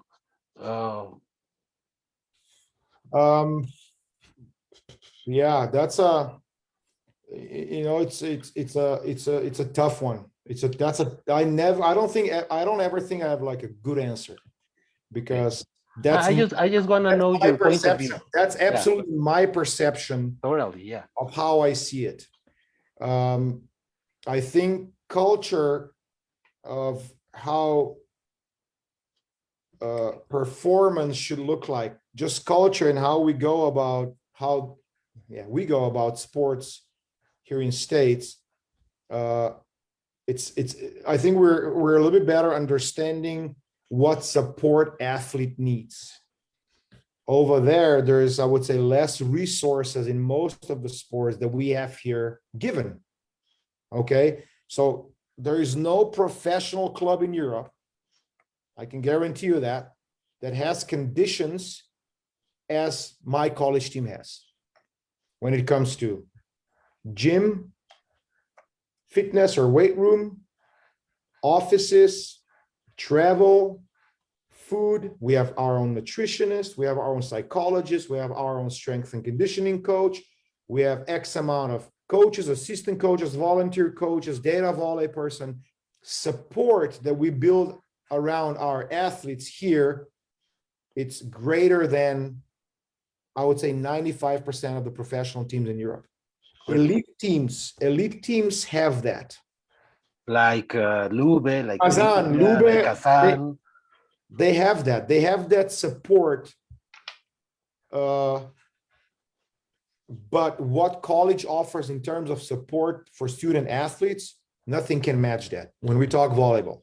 Okay. That's the biggest difference, how we perceive and what we think here it's necessary for someone's success. Over there in Europe, it's often, sometimes you got to figure out on your own a lot. Okay. Health, nutrition, is just the way things are, the setup, it's a little bit different. And of course, you rely on sponsors a lot in Europe. Here, you of course rely on booster and people that are supporting the program. And if you're lucky enough, your football team here is doing good, and that's a revenue that also counts towards your program. Yeah. So I'm not saying it's easier. It's really hard to come up with money here because you got to be really inventive, and your marketing's got to be amazing, and you got to win a lot, and it's TV rights, and you got to, it's all these things. But I would say there's a little bit more support when it comes to that than in Europe. That's again my perception and my understanding from my experiences as coach in professional clubs in Europe and head coach of the national team, and being around some gyms in Champions League and talking to other coaches. You get an idea. Okay, what was Cuneo's struggle at the time? Cuneo was one of the best teams. What was Cuneo? What's Trentino's struggle? You see, and then you come here and it's like, wow, these kids need to show up and work hard. Everything else is taken care of, So that's a significant difference, is just support, logistics and support. For sure, also philosophically, there are differences. Again, I would say that we invest a significant amount of time analyzing the game, not just statistics and numbers, but everything that has to do with motor learning, biomechanics. What's the right way to teach? What's the right way to coach? What's the best way to give feedback? I think we are always trying to find here ways how to get a little bit better in that area. How can that help us be better in the gym with our players? I would say there's a little bit, but you also need resources for that, correct? You need resources to be able to do that. And in Europe, often you don't have those resources, or you don't have ability to surround yourself with a biomechanics professor that is a former volleyball player, or a doctor of motor learning that is a former volleyball player and can help you with teaching method and what the best way about transfer and all this stuff. That's another conversation. Why I always like USA, and that's why my biggest goal or dream was to come here, is I can, number one, surround myself with a lot of people that I trust and I can learn from, and also time that they give you to do something. Over there in Europe, you got to be packed. You never unpack as a coach. You never unpack your travel bag. You're always packed. You just, okay, there's my fresh socks, my fresh underwear and t-shirt, because you never know when you're going to be let go. If not, ask Kovacs, ask Kolakovic, ask Heinen, ask the Georgi, ask Lebelo. Yeah, that's right. You always are evaluated solely on performance. And I think understanding here is like, okay, we're going to give you 5 years, and let's see what you can do with our program in 5 years. Unless you do something very, very stupid, I would say those 5 years are pretty much guaranteed that they're gonna give you freedom and they're gonna let you do the work. Yeah. Over there, you can sign a 3-year contract. You can be gone in 2 months. So understanding of what one coach needs, and one coach needs support from president and team manager. He needs to have some kind of freedom in building roster, which often is not the case. Okay, team manager, president, and coach, they're not eye to eye. Who should they sign? There is always question of budget. How is my budget this year? How is my budget next year? Here I know somehow what my projected budget is, and you gotta win. We have to win here as well. Don't get me wrong. It's not like they're okay if you lose 4 years in a row. No, you gotta win. But over there, you have to like show up right away, which means that you gotta win, and that leads to environment where you cannot really dedicate yourself completely and try to make some changes with certain players. Certain players, they're very coachable, and they need your time and your attention, and you don't have that because you gotta win. And sometimes before you can get a ton better, you get a little bit worse. So that's the learning curve, you know, you get better and you get worse, you get better and you get worse. And when you're worse, maybe you lose a set or two, or maybe even a game. And that it's something that it's not well accepted in Europe. Yeah, you know, if you're coach of Perugia, if you're coach of Lube, how much do they care about development? They care about winning Scudetto, Cup, and Champions League. Because a lot of things are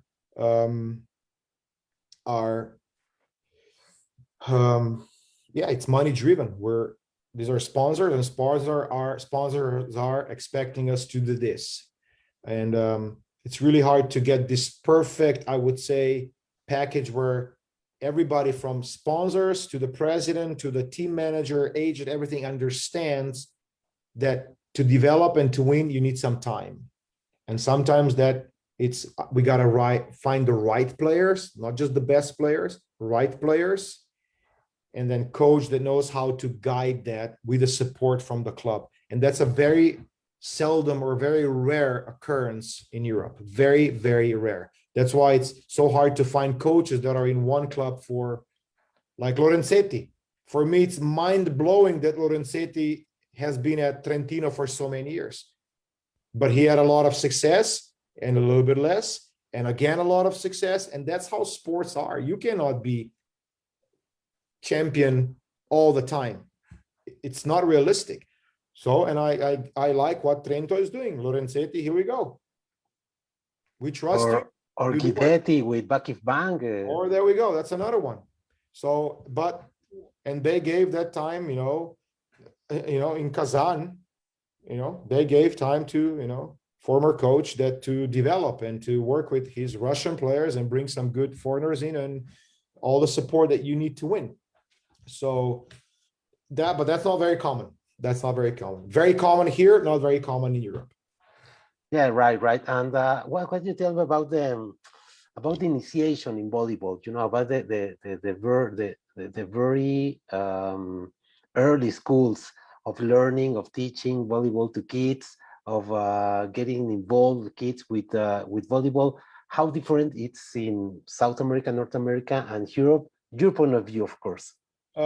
So the biggest difference is here that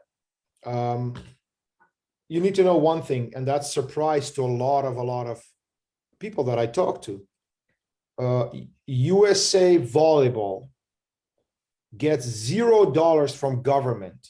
I know that. I'm pretty aware of that. Yeah. So in every other country, or most of other countries, government has a budget which, based on the success and rank of your sport, allocates X amount of money to volleyball, basketball, skiing, whatever, handball. Blah.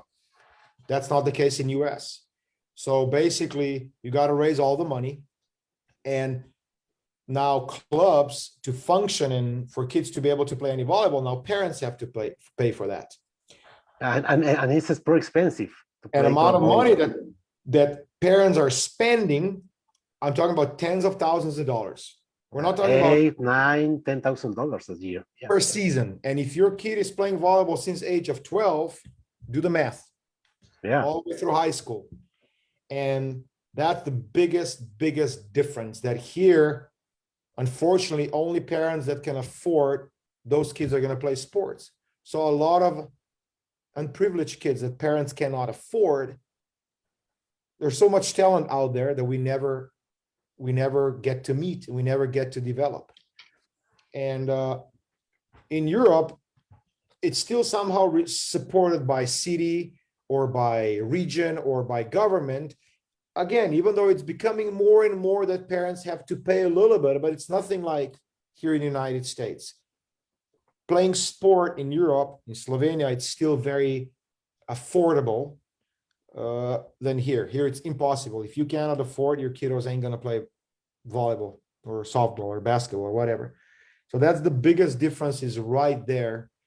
And if we talk really specifically about volleyball, I think what, let's say, Canada and Europe is doing really well based on the age that you are. I am 9 years old, 10 years old, 11, 12.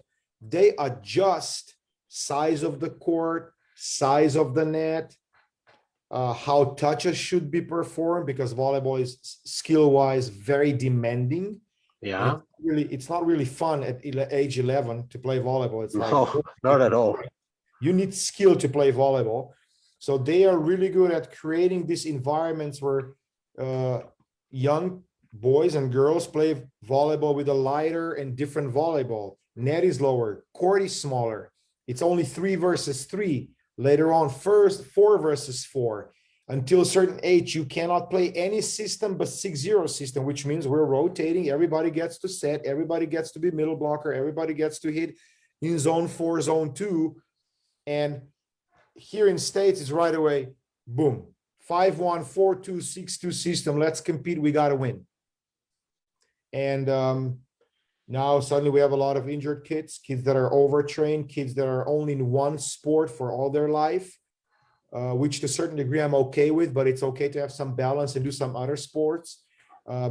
Overall, body movements, basic body movements that we are taught in PE classes in Europe, how to roll over your head and how to roll back and do all this stuff. Kids here, they don't know that. I know that from my experience, because my daughter went through educational system in Slovenia and now in States, and it's day and night. You cannot compare what they're doing in PE classes over there and what they're doing in PE classes here. They're doing nothing here and they're doing a lot there. That's a difference. Wow. So overall, kids' physique and how their movements and understanding of what's going on with their bodies, they develop that much better in Europe. Here it's all parents driven. If you want your kids to be able to move somehow healthy, you got to find a organized environment and you got to pay for that. Okay. Oh, if I want my kiddo to be balanced and to be able to move my body and to be able to control body movements, I got to put them into gymnastics, but I got to pay for that. In Europe, at least in Slovenia, elementary school takes care of that. They teach your kiddos how to play basketball, volleyball, handball, how to be able to do basic gymnastics move, how to be able to move and do all these things that are prohibited here. You can get like in a freaking lawsuit if you do some stuff like we do in Europe here in PE classes. So the whole system it's a major separation and difference in the school system, and that's where everything starts. What can school do for your kiddo? And I would say PE teachers here are very limited for all the liability and other reasons. And teachers over there, they have a little bit more structure and guidance from the Ministry of Sports and a little bit more freedom, how they guide and teach and develop their pupils, students. That's a significant difference right there. Wow, pretty interesting. Thanks for sharing, Luka. Very interesting. Here in Mexico, it's more like a little more like Europe. There's a government funding for all the federations. One federations they got more than others. In all the elementary schools, you have physical education teachers that they teach the basics of gymnastics, the basics of soccer, the basics of basketball, the basics of volleyball. But yeah, it's different. We have different challenges, but yeah, talking about the college level, United States, I think that they do it very, very well at the college level. Yeah, but I agree. Like support that we have for our student athletes, it's amazing. But there is, I think we miss so much between age 12 and 18 when we're developing this Yeah, young women and boys. We miss so much here in their development. Number one, they specialize. I'm okay if they specialize in one sport. I'm not like there's a lot of hot blood and tough words around should we specialize early or not, and injuries and that. But I do have a problem that we specialize in position. Oh, you're going to be libero. You're 13, you're going to be libero. Oh, you are at age 14, we already know you're going to be opposite. You cannot do that. Let's teach overall skill. But when it comes down to when these players come to college, they're in such a bad physical and movement shape. And that's why so many injuries. There is no or very little attention to strengthening your shoulder, how to build your core, how to make a proper squat. Okay. And like our strength and conditioning coach with freshmen, she needs to go through basic weight room mechanics. How do we do proper squat? So at age 18, you got to teach somebody how to do a proper squat. Squat down. You know what squat? I know how. that doesn't happen here. So they're completely unprepared. And I'm not saying they have to be a heavy lifters when they come from club or high school. No, but can you just do a proper squat without any weight? That's something we don't get. Very few athletes come in and they're like, okay, I understand basics of strength and conditioning. I understand these basic movements that I need to be able to execute to play volleyball safely. It's not even about playing volleyball on the high level and try to win, but play volleyball safely. And that's where we're lacking, and that's where we need to get much better. So when players come to college, often we have to kind of make this extreme makeover in terms of how we educate them and teach them, and how they learn about nutrition, how they go about their mental performance, how they go about strength, how they go about recovery. Sleep is the biggest issue. Yeah. Like they sleep nothing. So we got to put them through sleep school, and even then it's like they do whatever they want to do. And volleyball is then number 5, 6 on the list of things that are really important. Okay, so you got to all these things before you can teach them how to pass and how to serve and how to make a blocking move and how to watch video and how to prepare for the opponent. So there's a long list of things you need to do as a coach before you can even think about winning anything.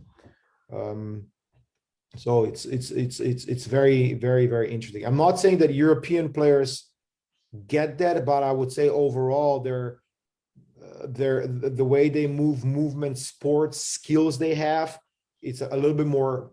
There's more variety.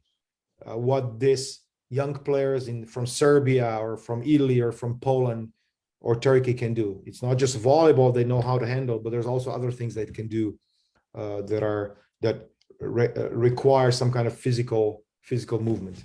So that's where we need to change something. School system needs to change and promote that healthy lifestyle more.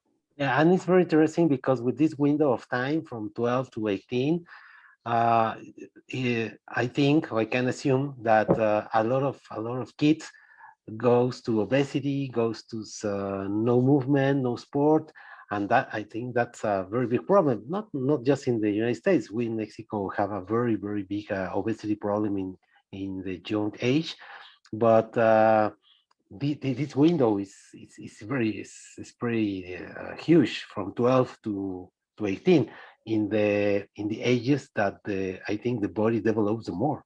Yeah, I mean you need to understand that female body uh,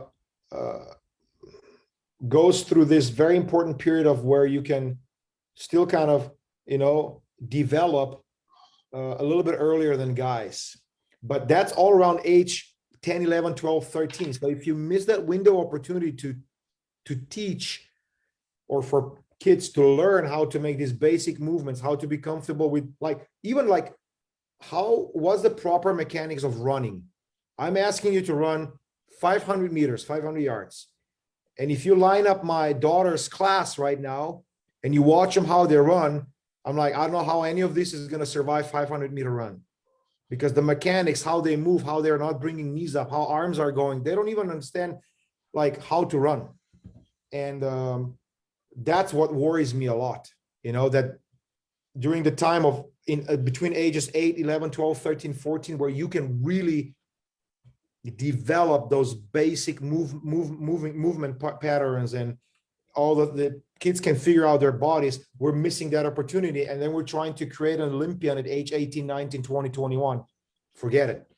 Okay. Right. So most of the kids that are like, they end up being very, very good. They had some kind of something going on in their youth. Either parents were invested or they just were around really good coaches that understood at age 11, this is what's important. It's not important to make the best possible blocking move, but what's important is to do this, and these things. And that's where we're missing. We're in a hurry to create Olympians or NCAA champions too fast. I remember very well talking with the Cubans, with the players, with the coaches, and once George told me that well, it's wide known that the Cubans, they have a big selection or big draft show in the early ages, 8, 9, 10. And Eugenio George told me himself, hey, Alejandro, when we pick some little young boys and young girls at age 8 or 10, for 2 years, a future volleyball athlete, for 2 years, they don't touch the ball. They start doing this and this and this, and then the elbow, and then the shoulder. And 2 years later, the volleyball athlete we select, they start to play volleyball. They touch volleyball. And well, I think obviously the Cuban school is very different.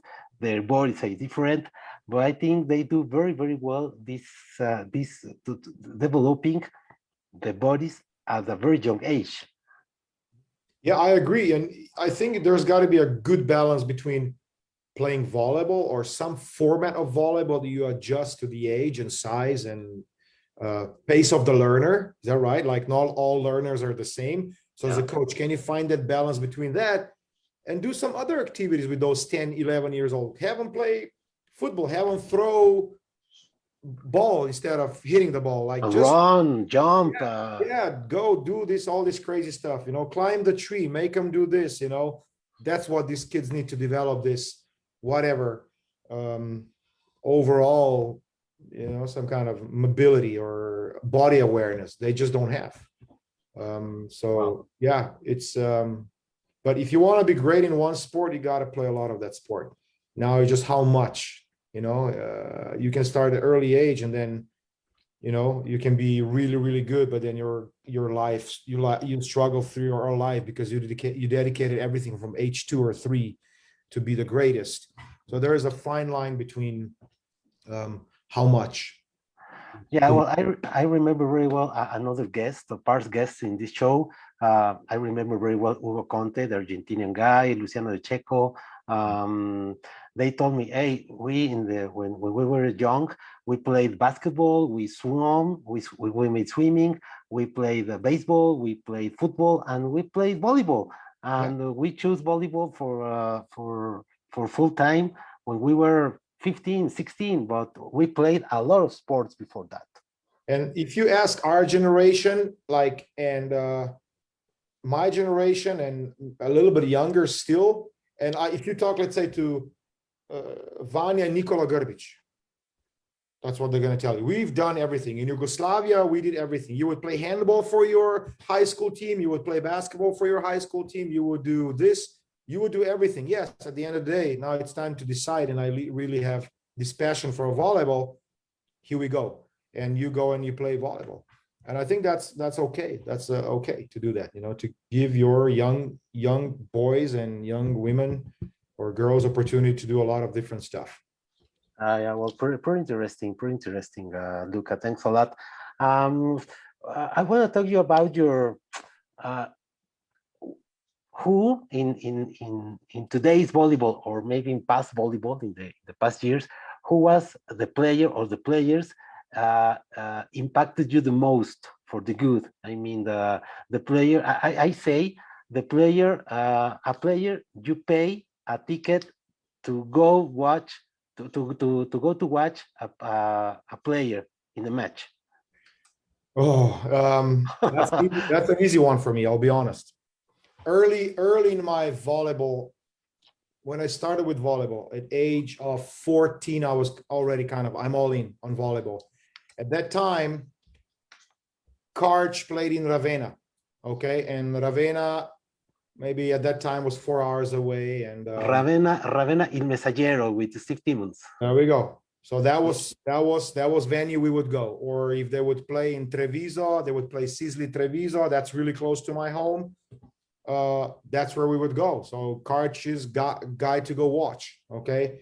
And parents would take us there, or coaches would take us there. But proximity of our country to Italy was really nice, because you had all these teams like Ravenna, Modena, Bologna, Ferrara, Padova, Trieste also had A1 team.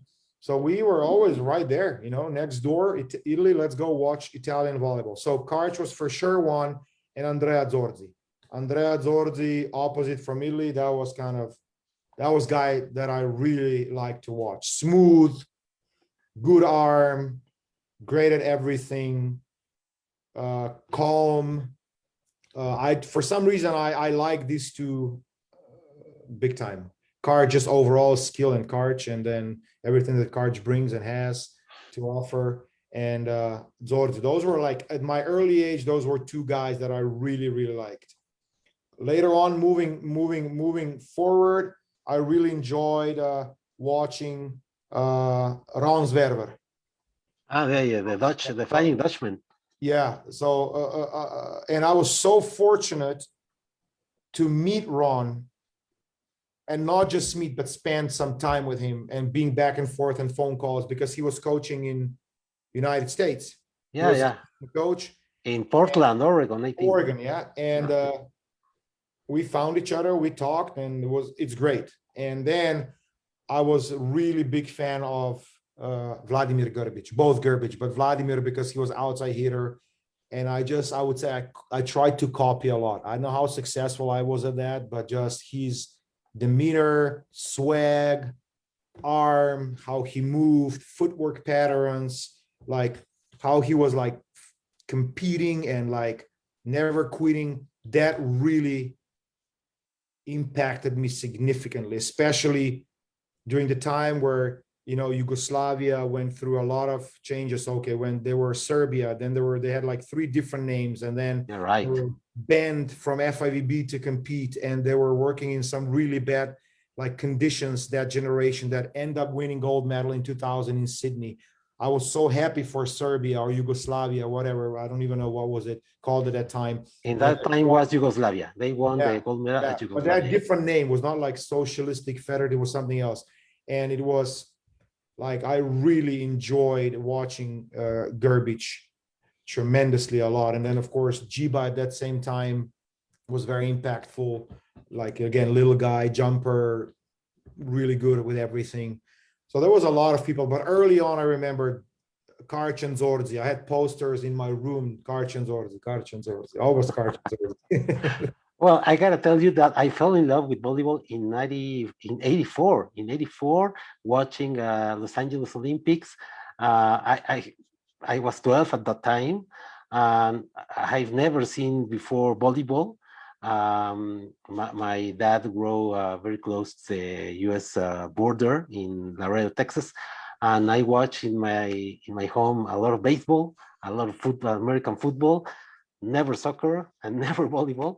And the first time I watched the United States team in '84 Olympics in Los Angeles with Steve Timmons, with Karch, with Greg Bock, I fell in love with the game, and I told myself, "This is for me. This is great. This amazing, fast, dynamic sport, a lot of action." And yeah, I remember very well following the career of Karch Kirai with the scarcity of information you have in 84, especially in a place like Mexico. It's just football, soccer. And yeah, and since that time, I'm a very huge fan of volleyball. And then with the 92 Olympics, Brazil, I remember very well Negrão was my Oh, age. yeah. He was my age in Barcelona, 92, winning the Olympics. He was a monster of a player. And then in 96 in Atlanta, Ronus Berber was my very number one player. It was pretty amazing. It's volleyball. What kind of? I tell you before we start the game with the show. Sorry, I can talk of volleyball 3 straight days. Mhm. And Yeah. it's a pleasure. It's a pleasure to talk of volleyball with you, Luca. Really. And my first, I remember my pro contract was in Netherlands, and at the time Dutch league was still good. And that was my like I played against Olaf van der Meulen. He was opposite of the 96 Yeah. on the wing goal. Both Mike and Bas van der Goor. Bas van der Goor. Okay, so those were like in that league, and there were like other national teams like Schul and stuff like that. Were like, so I played against those guys, and that was like, should I play against them or should I go ask for autographs? So it was like I watched them in '96, and then several years later, I played against some of these guys. It was very nice. Let me put it this way. I was very excited. Yeah, of course. And female players, do you remember somebody that impacted you? Female players? Well, I'm gonna be honest. I really started following women's volleyball, I would say London Olympics and beyond. And number one reason is because Hugh McCutcheon made that change going from men's gold to women. Yeah. Okay, let's see what Hugh can do if he can pull it off. And he got really awfully close with that silver. And that's where I kind of started, following women's volleyball a little bit more. And what I learned pretty fast was that there's so many styles of volleyball on the women's side. Men's game, it's kind of, it's a tree right there, and there's a few branches, but like women's volleyball back in I would say even 2012 was like a forest, and now you can see that also women's volleyball is becoming more and more standard. More standard. Okay, we're doing this, we're doing that. So I cannot recall, but I remember from the very beginning hearing name Jordan Larson. The governor, yeah, great player. Jordan Larson, I coach her today a little bit, and that's amazing, And of course, I was, because of the proximity with Italy, you remember names like Piccinini and all these like big time Italian national team players. Yeah, and Russia was always, really, really good, and Brazil, for we cannot count Brazil out.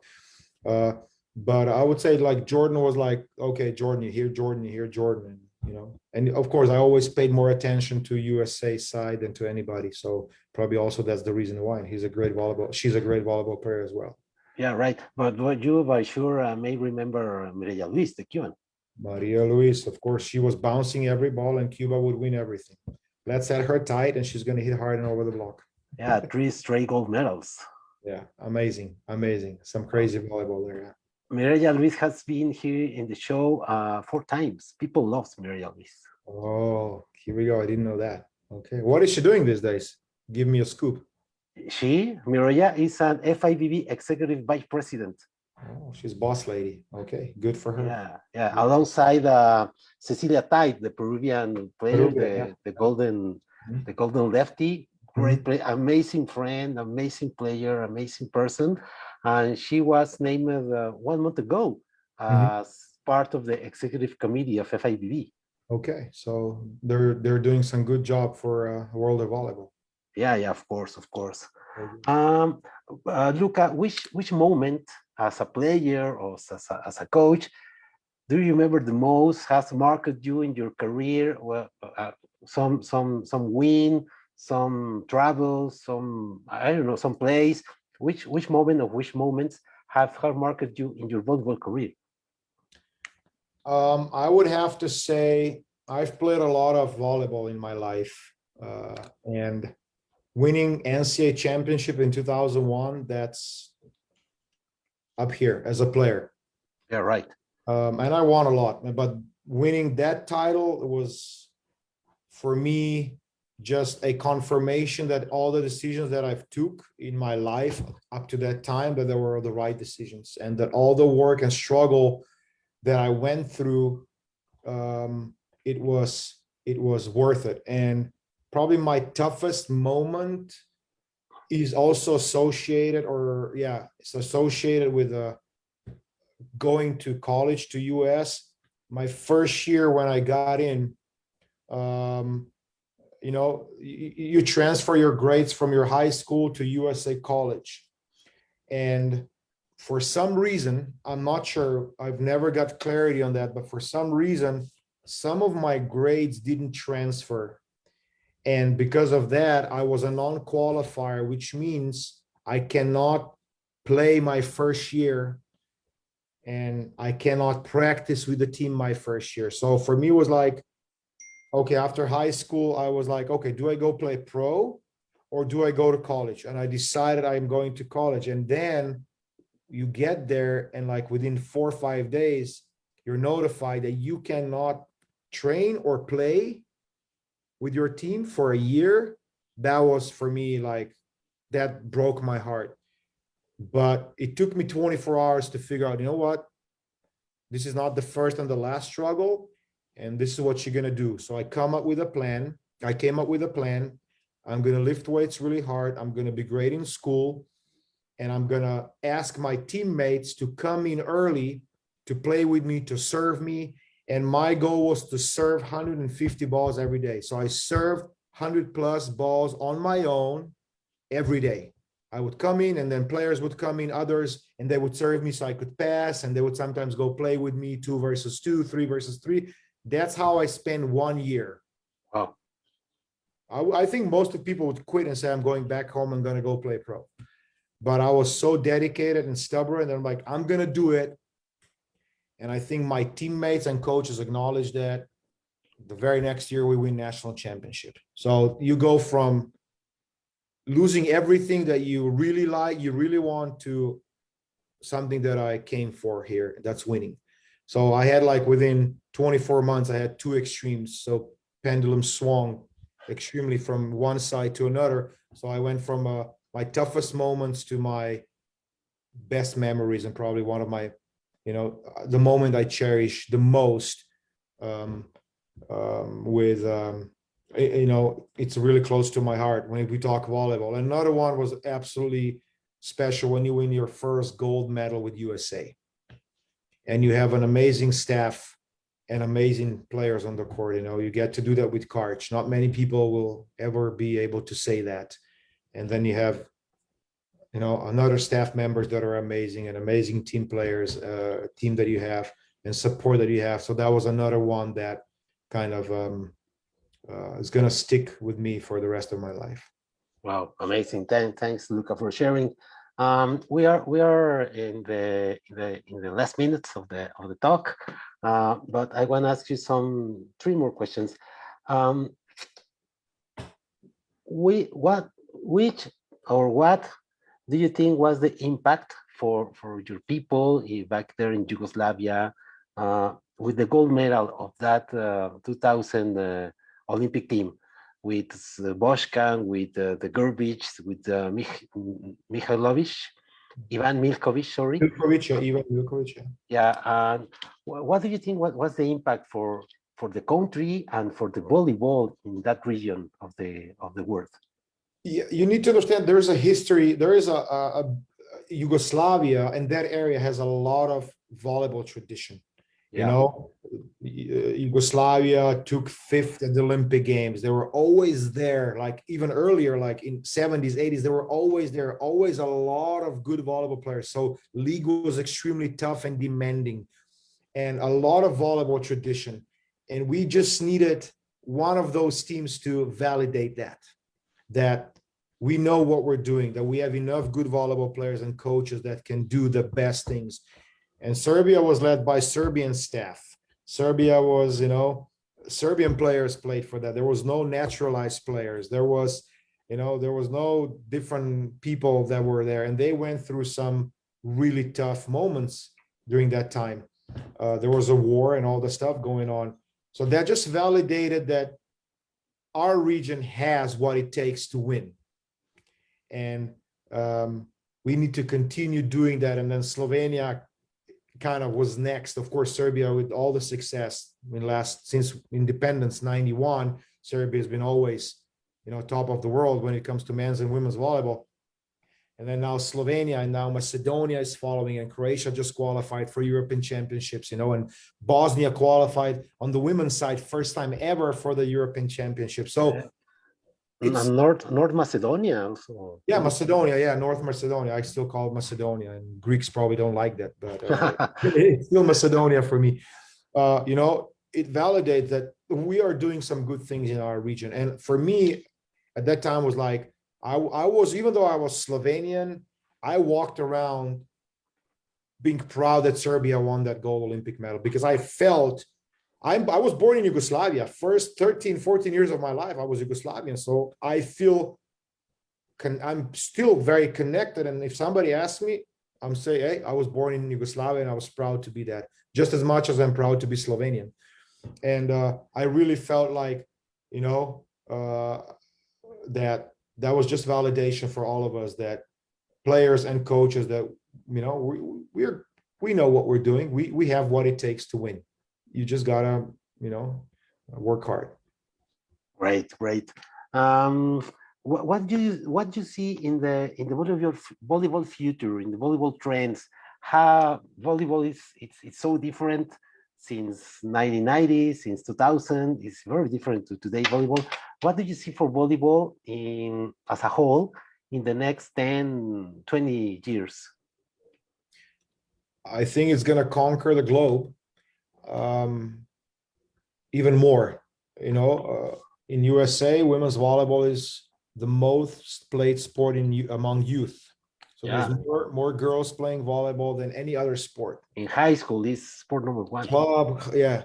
And, you know, at least on the women's side, I can see that trend going up, especially on the women's side across the globe. And I think guys are catching up slowly, but we are catching up. And I really hope that FIVB and other federations, continental federations, figure out ways how we can promote, how we can televise more, how can we have access to the volleyball more. And they got to figure out, you know, clubs and FIVB, they got to figure out how to treat players a little bit better, to give them time to recover, to come up with a schedule that it's a little bit less demanding. We're not asking a ton, but a little bit less demanding. Let them live their lives, you know. These people, they have nothing going on in their lives. They just play volleyball all the time. Yes, it sounds fun and you're making some money, but most of the people, they never get married, or they have to postpone when they're going to have babies. So they got to change everything, you know, just to be able to play volleyball. But game is going to develop. People are getting stronger on both ends, women and men. Game is getting faster. It's getting more dynamic.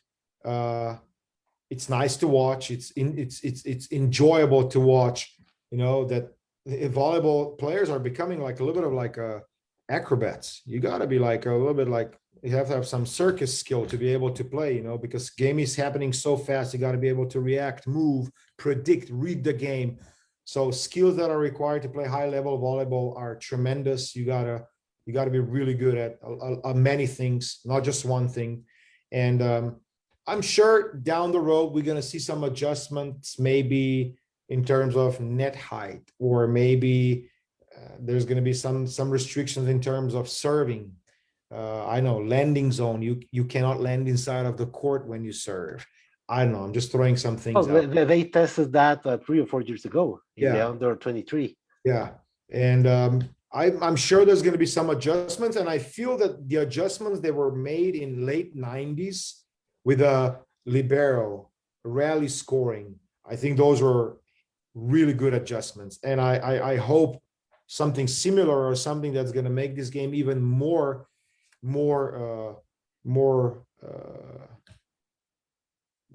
dynamic or even better for fans, I think that's the direction we need to go. Back in the days, you know, old ways when we were scoring rally, the old ways, like you never knew the match might go an hour or 3.5 hours. Now we kind of know, you know, for TV, it's a little bit easier to plan how long the match is going to take. And I know they're trying to think and come up with different formats that would probably give us even more idea how long matches are going to last just for the TV. And I'm excited to see what smart people come up with, and I'm not going to be one of them that's going to come up with some crazy ideas. But I can see game developing in a right trend. I'm not sure what that is. And well, talking about the game duration control, we see some experiment with the Athletes Unlimited Volleyball this year, playing just 3 sets and playing more like fantasy volleyball.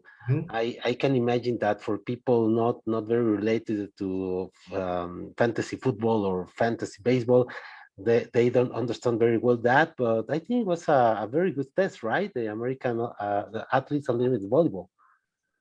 I mean, if you take this experiment as something, oh, that has nothing to do with volleyball, that's how we don't want to do it. That's exactly what we're trying to shy away from. We need people that have determination and will to test new things and to try new formats, because only based on the failures that they learn through this season, they will know how to adjust and adapt and to make this league better. And maybe just because of a few people that are willing to do that and fail and learn, we might learn something that we can use later on with FIVB competitions. And I think we need that. I don't see negatives to the format. It's just different. We're not accustomed to. That's why it's weird and it feels and it looks weird. But I can see some positives in this format, and I'm pretty sure they're going to try to make some minor changes and to make it even better. And maybe we come up with something in 5 years that's like, hey, that's the way we want to play volleyball in the future. Either it's how we score, how many games we play, substitutions, draft, how you're drafting your teams. You know, only one winner. You know, Jordan Larson scores most points, and here we go. And yeah, I like to see experiments like that. And if we fail while we're doing that, even better. Now we know what to change. Hopefully we know what to change. And I don't think that was a failure. I think it was a success. Following was great. Media responded well to that. From my conversations with people that play there, experience was great. Can it be better? Absolutely. And I think it's going to be much better next year. Yeah, I agree with you. It was a good experiment, and well, they announced the second season next year, so that's good news. That's a very good news, and they didn't waste time. They announced new season soon after the 2021 was completed, so that tells you everything. Yeah, I think it was the day after the finish of the league. Yes, great news. Correct. Luka, if it were up to you. You told me a few minutes ago, which rule or rules would you change if it were up to you? I would probably, we need to figure out, you know, when setters or maybe non-setters don't have a great the second touch. I think we gotta come on, referees, you know. We got to be a little bit less tougher on those calls. We just kill so many great plays and rallies that happen just because maybe setter didn't have a greatest release, and you know, a non-setter didn't have the best touch, and there was a little bit of spin on the ball. I think we got to figure that one out. I think there's too much volleyball eliminated because of that, and a lot of players and coaches being really upset about that. And Igor Kolakovic is one of those. Oh my gosh, Igor is losing his mind every day. Mark Lebedev also thinks that, hey, that's one thing that we gotta somehow regulate better, come up with better solutions for that, or just be a little bit more forgiving, because it's such a tough sport, fast sport, that like this is a very complex touch. That's not an easy touch to set the ball. And even the best, even the Checo sometimes, or, you know, these best setters, sometimes they're not perfect. And come on, you cannot really call that, you know? Oh, So, 2 weeks ago in the superfinals in Verona, Benjamin Tinuti was called a couple of times in great volleyball actions. He ran through the 9 meters of the court, touched the ball, and the ref says, "Hey, lift or double." yeah, I would say that's one that referees, I think they need to sit down and discuss. And I would also say entry in rotations.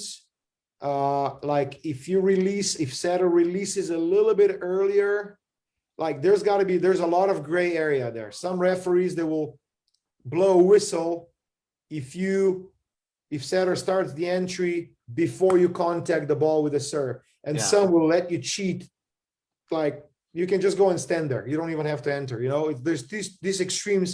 I think we gotta, as long as you start in a good starting position, if players are in the right rotation, and if they enter a little bit early, I think we should also let that one slip a little bit, because you don't want to make that call at 14-14 in tiebreak. And I've seen referees call that in 14-14. Okay, if the rotation is completely wrong and players are like completely mixed in wrong spots, okay.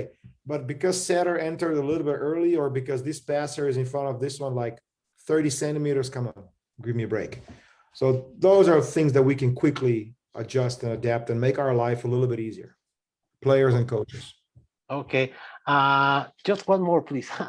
What can you tell me about the relevance of international recruiting? I saw the rosters of Hawaii and BYU last week. BYU have 4 foreign players and Hawaii has 6, including Rado Paradunov, who is going to VNL and is going next season to Vojvodina with Slobodan Boškan. What's the importance of this international recruiting, and give, including you, opportunity to very good players in another country go to USA to try the NCAA program and make a pro career after that? There's a couple things. Number one, nowadays things are much easier. YouTube, you post your video to YouTube, everybody can see you. So information we can share. Like, I'm a prospective student athlete, volleyball player, I want to go to US. It's so easy to share, and it's for us coaches so easy to access your video. Like it's now these days, that's the easiest part. Number two, there's one advice that I'm not sure if I'm answering your question, but there's one advice that I always give to players from Europe, Brazil, wherever they're coming, or they're willing to come, or they want to come, and they're like, should I go play pro? Should I go to college? I'm like, listen, you're going to commit for next 4 years to college, and you're going to have a degree. You know, life after volleyball is so long that you will need that degree. Yeah. And here's 10 players that have a degree, and they're also going to the Olympics right now, or they play in Modena, or they play in Szczecin, or they play in Lube. And I give them names, bam, bam, bam, bam, bam. So even playing, and also on the women's side, even playing in college volleyball, which a lot of people see as I'm downgrading, you know, there's still so many people. Look at Gabi right now. Gabi has a degree, and he's going to go play for Lube. If he would stay back home in Puerto Rico, I don't know if that happens. I'm not sure. For sure. No, for sure. Okay. Also on the women's side, this year, 400 plus USA volleyball players transferred to play professional volleyball. So after school. And they have all very good degrees in their pockets. Now you're 22, 23. Pardon me. You can still play volleyball for 10 more years if you're healthy. And then when you're done, or while you're playing volleyball, you can start some business. You have a degree, you have something that's gonna help you down the road until you retire.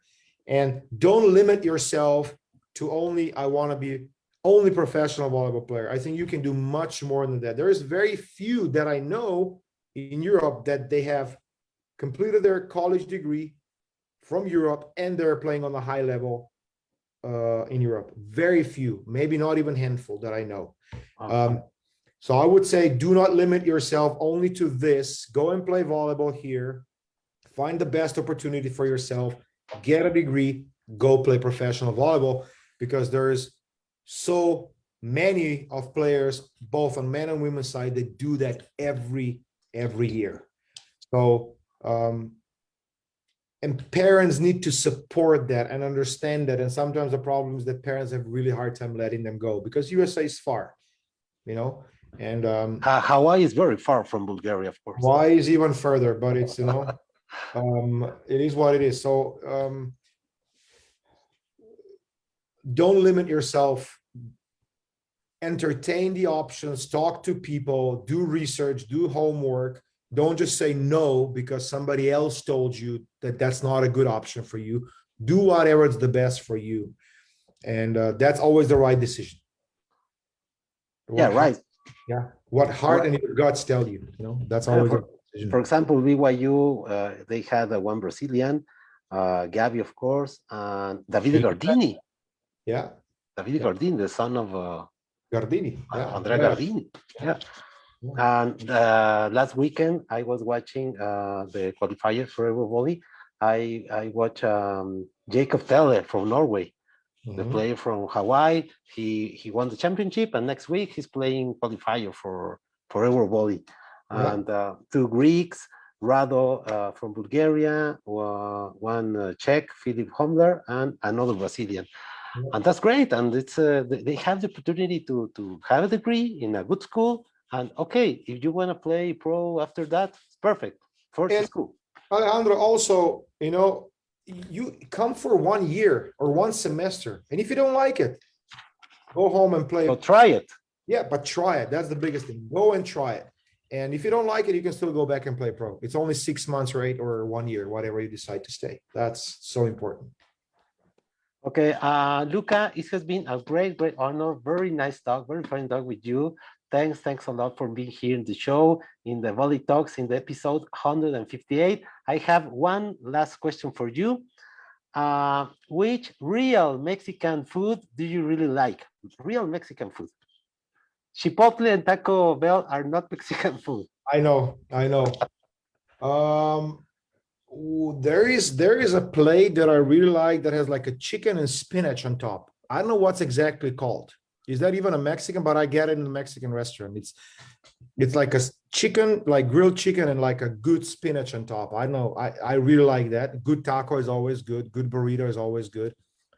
I can go Mexican every day, multiple times. Have you ever been in Mexico? Not yet. I've been to Mexico a couple of times. I've been, of course, traditional Cabo San Lucas. Of course, you go there for vacation. Cabo, yeah. And believe it or not, when I was in college, me and my wife, we went to Tijuana. And at that time, Tijuana was still kind of, it's okay to go there. Yeah. Yeah. So we were in San Diego. I was like, hey, let's just jump over the border. Here we go. Let's go. And we're planning on vacation in December, because I haven't been vacationing in 2 years. So for vacation with the family, we're most likely we're going to head down to somewhere to Mexico. I can suggest you Cancun or Huatulco is great. Huatulco is an amazing place in Oaxaca. It's not so packed like Cancun. Cancun is great always, but Huatulco is great. Puerto Vallarta is great. And Mazatlan is great in Sinaloa. It's yeah. I actually have friends on the island of Mazatlan. So I would probably, that's south of Cancun, is that right? And then just over the water. All right, perfect. Luka, thanks a lot. Can you give us final words, please, for the people who are still watching us? Yeah, thank you for being with us. That's the biggest one. And to spend what, 2.5 hours listening 2.5 hours. to volleyball geeks talking nonsense, a little bit of volleyball. And thank you for hosting me. Thank you everybody for listening us to. And if anybody has any additional questions, you know, you have my email, Alejandro. You can share that email with any of the listeners. If they have any additional questions on any topic, I will be more than happy to respond. So I'm always trying to invite people to ask questions, because I'm going to for sure ask some questions back. All right. And remember, we are a keep learners. We are always learners. We have to keep learning. We are, and that's not hard. But you got to do it like Karch, you know. You got to upgrade your software 3 times a day. He does it all the time. You know? He's a smart guy. Okay, thanks a lot, Luke. Wish you the best. Wish you the best for both USA volleyball teams. I am very close for a lot of reasons to the USA volleyball program.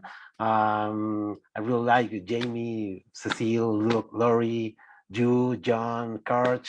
I have a great ties with USA volleyball for a lot of reasons. Wish you the best in VNL, in Olympics, and I will be cheering for you from here. Trust me. Thank you. Thank you very much. Okay. Have a great evening. You too, Luca. See you. Thanks a lot. Thank you. Bye. Bye.